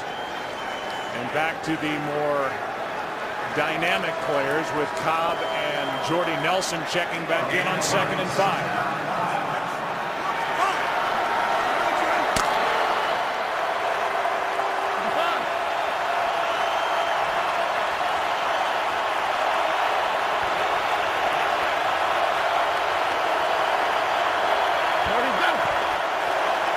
Starks gets it to the 20, 3rd and 2 coming up. There's Fairley again. Yeah, Nick Fairley, as you said, Joe, I mean, he really has had a nice game. He's coming off a great game as well against Minnesota. He's a very impactful player. You know, he was limited last year, as I said a little bit earlier, because of the injury, but he has really come on. He's been a force, and he's one of the real reasons why they've been able to play the run pretty well, even without having to rely on an extra defender. Hey, 3rd down and 2. Rodgers, back shoulder throw. It's not there with James Jones, the intended receiver. And there's Drayton Florence again, and now Mason Crosby will come on to try and tie the game. Yeah, and Aaron Rodgers is really upset with this because Drayton Florence got away with one on that. He got called for the hold, which extended this drive, but he had a hold of James Jones's jersey, and the field judge just does not see it. Aaron Rodgers knew it happened, and he was right in the face of him trying to get the call, but to no avail. There's not a Packer fan watching this game across the country that feels confident in a field goal that was routine and automatic for Mason Crosby. 38-yard try. And this one is no good.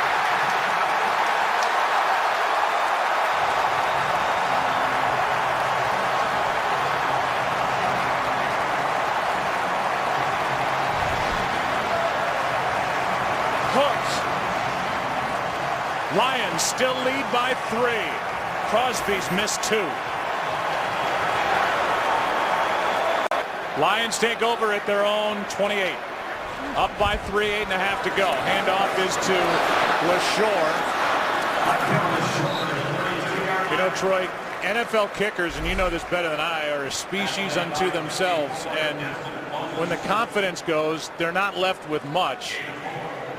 It's the 2nd official missed field goal in the game for Mason Crosby. He missed when Detroit called a timeout, so really 3 if you want to count it that way. And and McCarthy's right in his face. Yeah, and that's not going to help Crosby. I mean, you got to work your way out of it, and it's hard to do then during the course of the game. Remember the first one that he missed, that was a timeout called, he missed right. Here's LaShore doing all he can. 3rd and short coming up as Devon House makes the stop.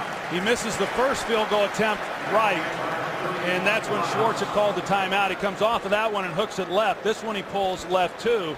I think for our viewers at home, it'd be, you know, like when you're playing golf and you push one to the right, you overcompensate, and then all of a sudden you're hooking it left, and then having someone yelling at, hey, just hit it down the middle. Well, I know, but it's hard to do. It's hard to do. And you know, you feel for the guy. I mean, right now he's trying to work through a real slump, and the thoughts that are running through his mind, I think you would equate it to someone who's really struggling on the golf course. 3rd down and 1. Out of the shotgun, pass caught by Broyles. The rookie Broyles is down inside the 40, knocked down at the 36 by Devon House. Well, Broyles comes up on the route. He hooks up, and he draws the defender then into him. It's going to be on the left of your screen.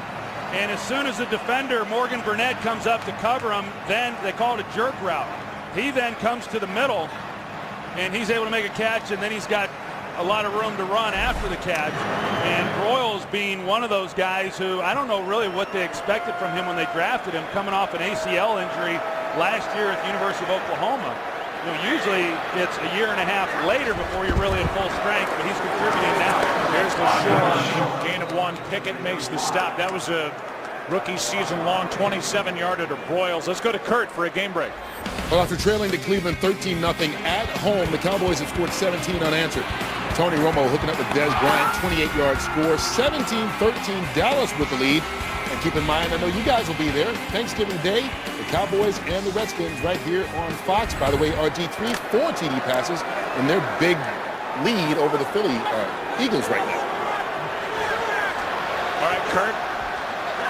It's a game Dallas obviously needs. Now it's up to Rob Ryan's defense, at least for the moment. Stafford finds a man wide open. That's Titus Young. And Young is going to be marked out of bounds just outside the 10.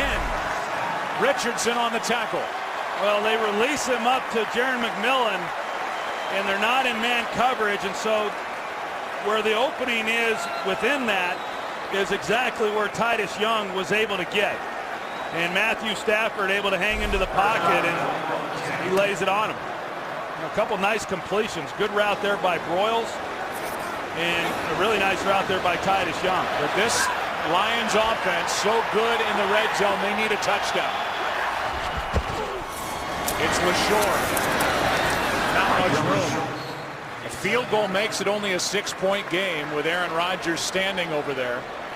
It's 2nd and goal, so the Lions have to have loftier ambitions than just 3 points. As you look at the NFC North, Chicago, they will play out in San Francisco on Monday night. Green Bay and Detroit here. Minnesota has a bye week. 2 misses today for number 2. 2nd and goal.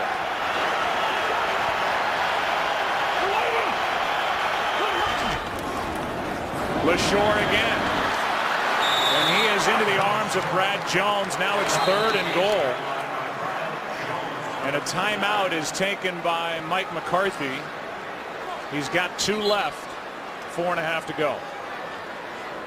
Well, this is interesting right now for Scott Linehan, the offensive coordinator, and really more so for Matthew Stafford. I mean, he's had a nice drive here. They've completed some passes. It's a 3-point game right now, but he's got to be real careful. He's got to know that a field goal is still big, even though they want a touchdown.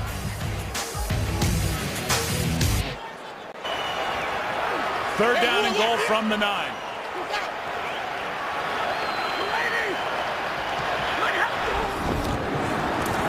Stafford over the middle, pass incomplete.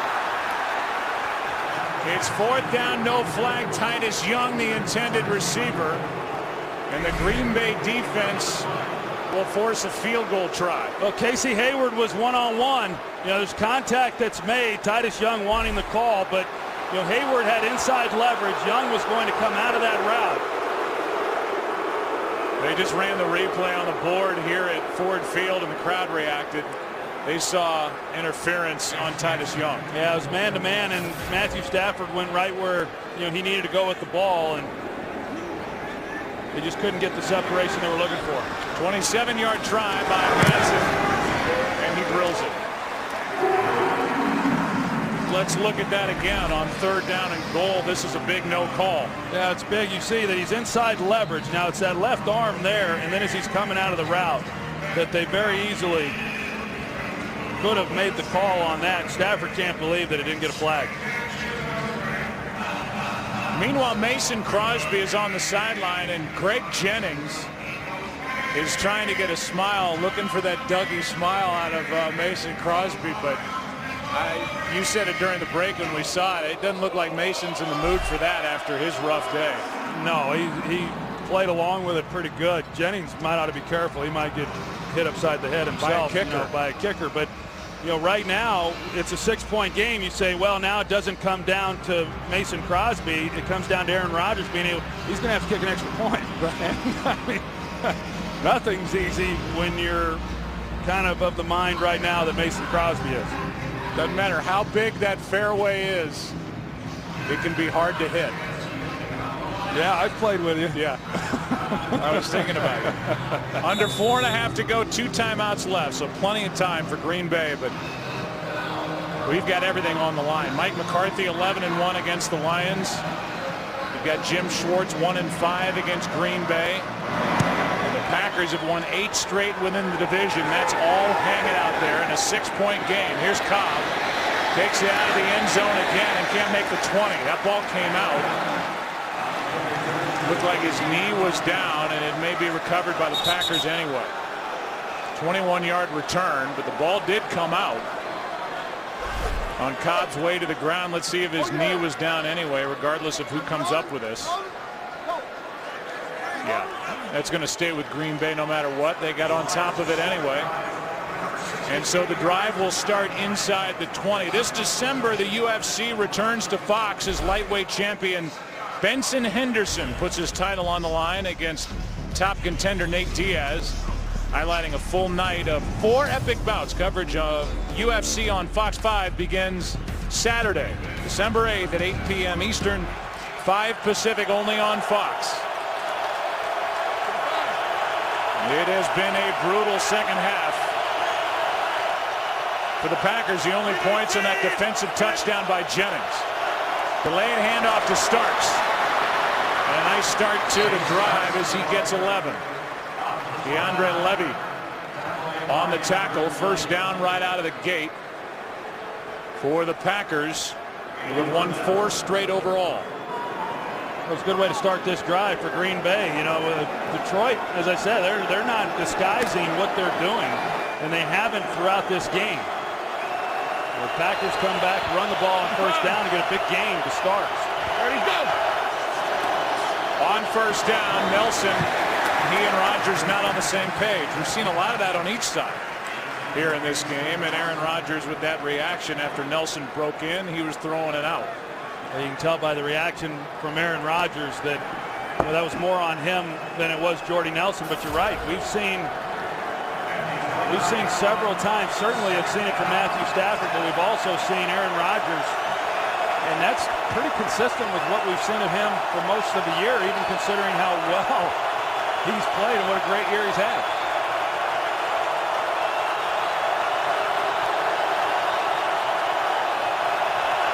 Second down and 10. Quick throw, that's Jones. And James Jones, rather Finley. He's going to still go. And Jermichael Finley's tripped up inside the 35. A big play from Aaron Rodgers and Jermichael Finley, who has the only offensive touchdown for the Packers in this game, is good for 40. Finally brought down by Silva. They get the blocking on the outside. You see Jermichael Finley in the slot. He runs an out route, and immediately Jordy Nelson is engaged blocking. Here's a pass caught by Finley again. That 40-yarder, his long for the season, and the longest of the day for the Green Bay Packers offensively. Well, here's Jordy Nelson on the outside, and he's blocking immediately on the outside on Chris Houston, and it keeps Houston from being able to come off of that and really make much of a play on Finley. Second down and 4 from the 25. Where'd he go? They hand to Starks running right. Time not an issue right now, and it's pretty much all or nothing on this drive for the Green Bay Packers as Starks gets 3. Yeah, I think you look at it, and with over 2 minutes, and the Packers have 2 timeouts, that even here on third down, if they don't make it, I've got to believe, he's obviously not going to settle for a field goal. He's going to go for it with the timeouts. Potentially, you could make a decision, but it's going to be all on this drive or not at all. They could let it wind down to the 2-minute warning, but Where'd he go? they don't. This is for all of it to Cobb. He makes an adjustment for the touchdown.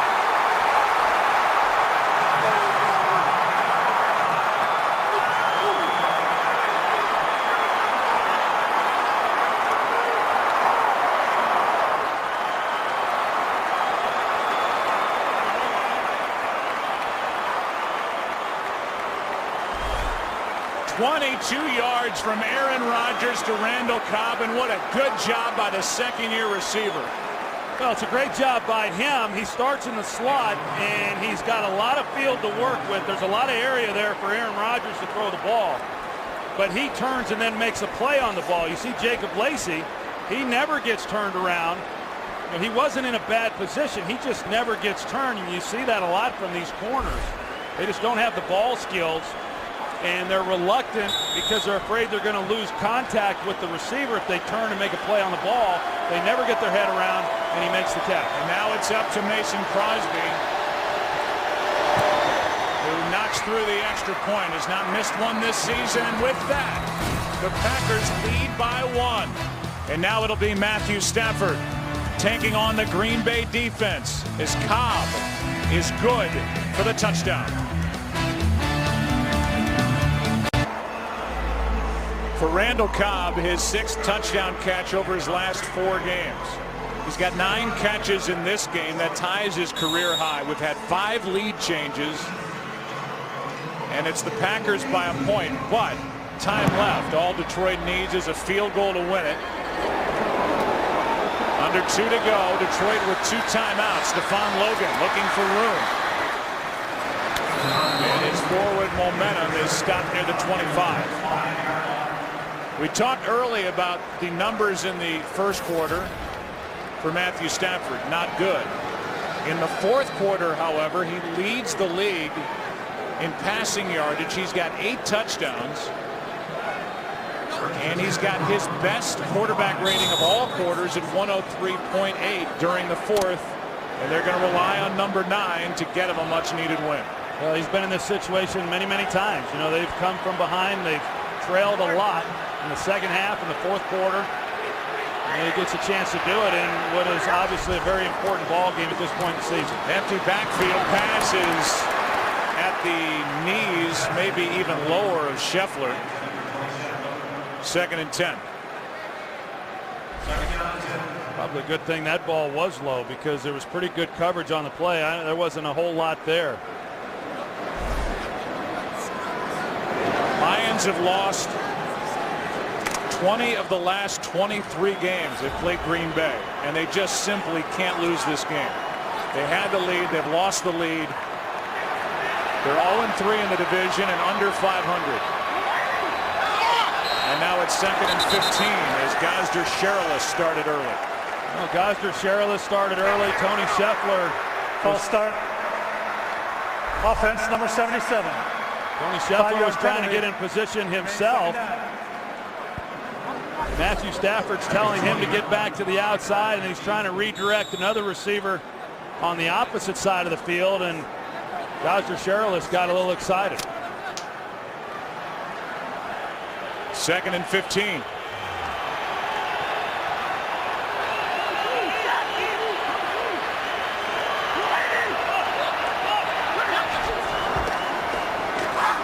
Stafford fires incomplete. That ball bounced after it hit the hands of Titus Young. Now it's 3rd down and 15.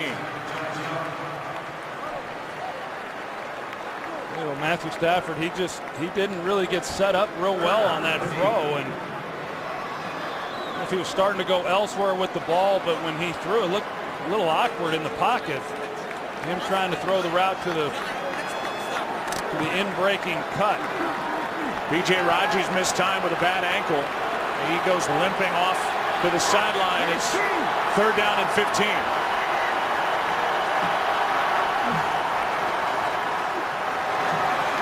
Stafford with time to the sideline, broken up by Casey Hayward. It's 4th down. Titus Young, the intended target. It's 4th and 15. Detroit does have 2 timeouts remaining, but they're going to have to go for it down by 1. Well, it's 3rd and 15 there, and they're trying to pick it up, and they go with a 3-man rush. Green Bay does, and Casey Hayward able to get underneath that route. Those are 3 bad plays for Detroit. And now 4th and 15, trying to stay alive in this game and maybe in the season. 3-man rush. Stafford steps up, nowhere to go. Out to his right, down the field. Scheffler is there, and it's broken up. Incomplete, and the Green Bay Packers are going to win their 5th straight. Jerron McMillan was downfield to break it up. And like a chain reaction, fans start to leave here at Ford Field, as that was not a good possession any way you look at it for the Lions. It's about as bad as it gets. They didn't run one good play, and then of course they had the false start by Gosder Cherilus at right tackle. But Matthew Stafford, he's able to buy some time, and nobody's able to create any separation. There was nowhere underneath to go with the ball. You can see as Stafford slides then out to his right, and he's just hoping that somebody will get open beyond the sticks, and he thought he at least had a shot down the field to Tony Scheffler. Then the question is, where's Calvin Johnson? Well, if he pulls up rather than running all the way across the field, if he pulls up, there's a chance. That's what happens in a lot of these scramble drills, that guys keep themselves covered running with defenders, and you've got to be able to stop and free yourself up. He was unable to. Titus Young was unable to. Scheffler was the one guy going deep. Stafford takes a chance, and they fail to do it. But just a terrible series there offensively for the Lions. Lions will take one of their 2 remaining timeouts. Remember, the other one they had to use when Green Bay lined up on 4th down for that field goal earlier in this half.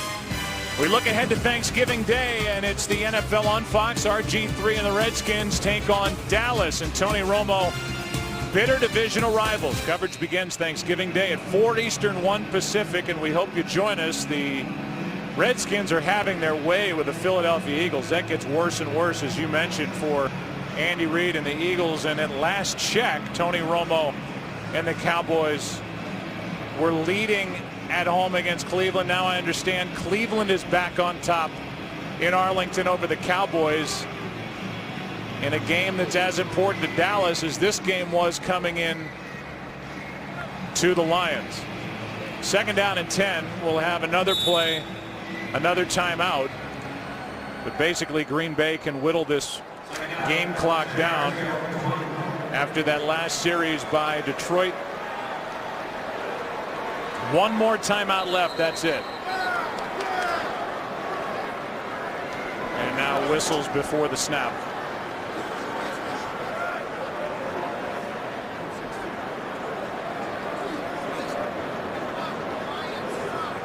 It's been an odd Please day. reset the game clock to 1:13.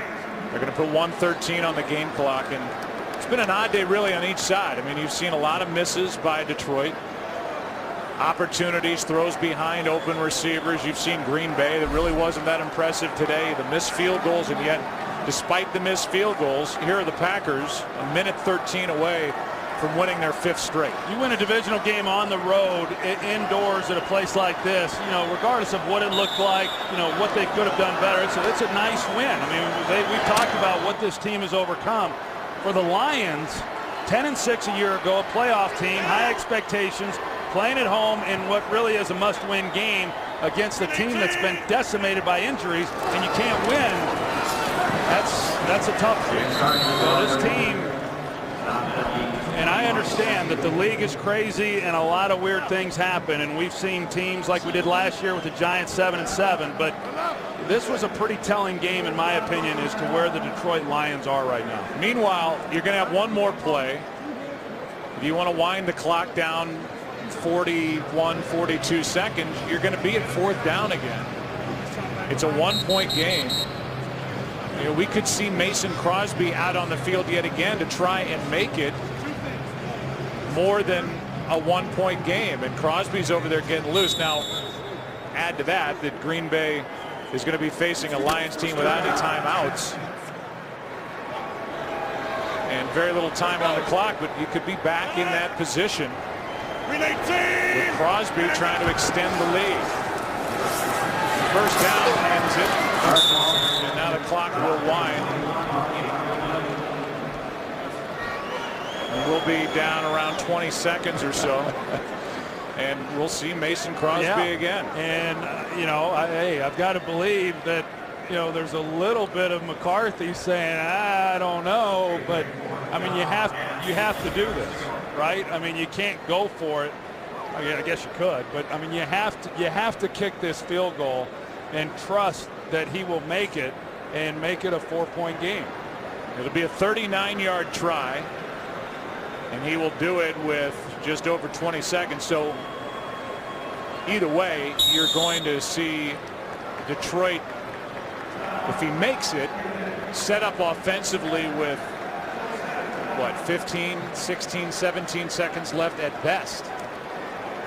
But maybe the drama is just specifically for number 2 here, trying to keep his job. It's been a rough day. Mason Crosby, after pushing one wide right, got another crack at a 50-yarder, hooked it, and then in the second half missed from 38.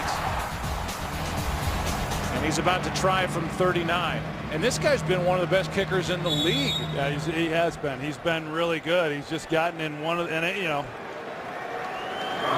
that's what you go back to, is how good he has been prior. Another try.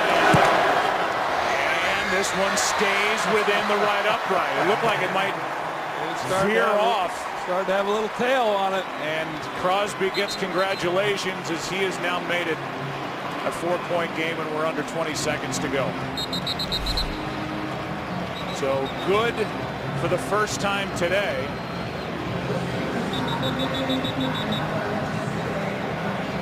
That one stays inside the right upright. 39-yarder to make it a 4-point game, and maybe some relief. I mean, that's a lot of relief right there.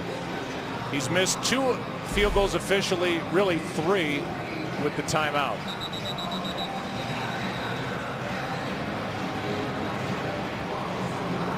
For those of you just joining us, Joe, Troy, and Pam with you from Detroit in a game that the Lions really needed. They lost last week in the division at Minnesota. They're 0-3 in the division. They had a lead. That lead is now obviously gone.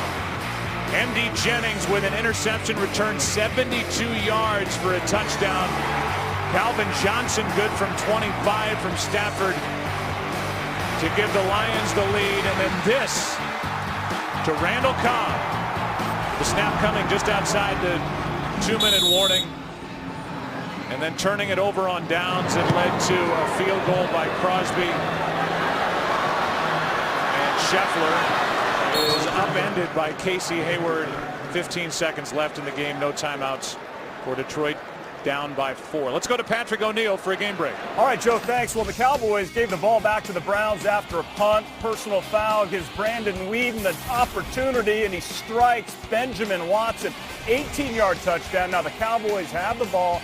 57 seconds left, down 3 in their own end. Joe, Troy, and Pam.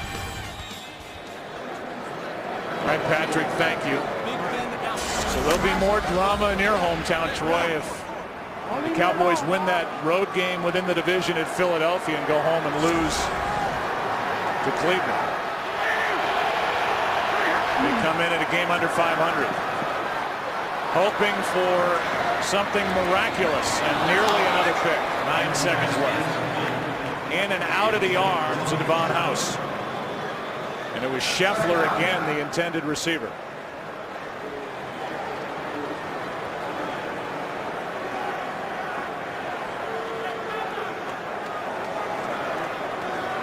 Matthew Stafford is faced with a second down, but only 9 seconds remaining. The Green Bay Packers are 9 seconds away from their 5th consecutive win, their 7th overall, after a 1-2 start.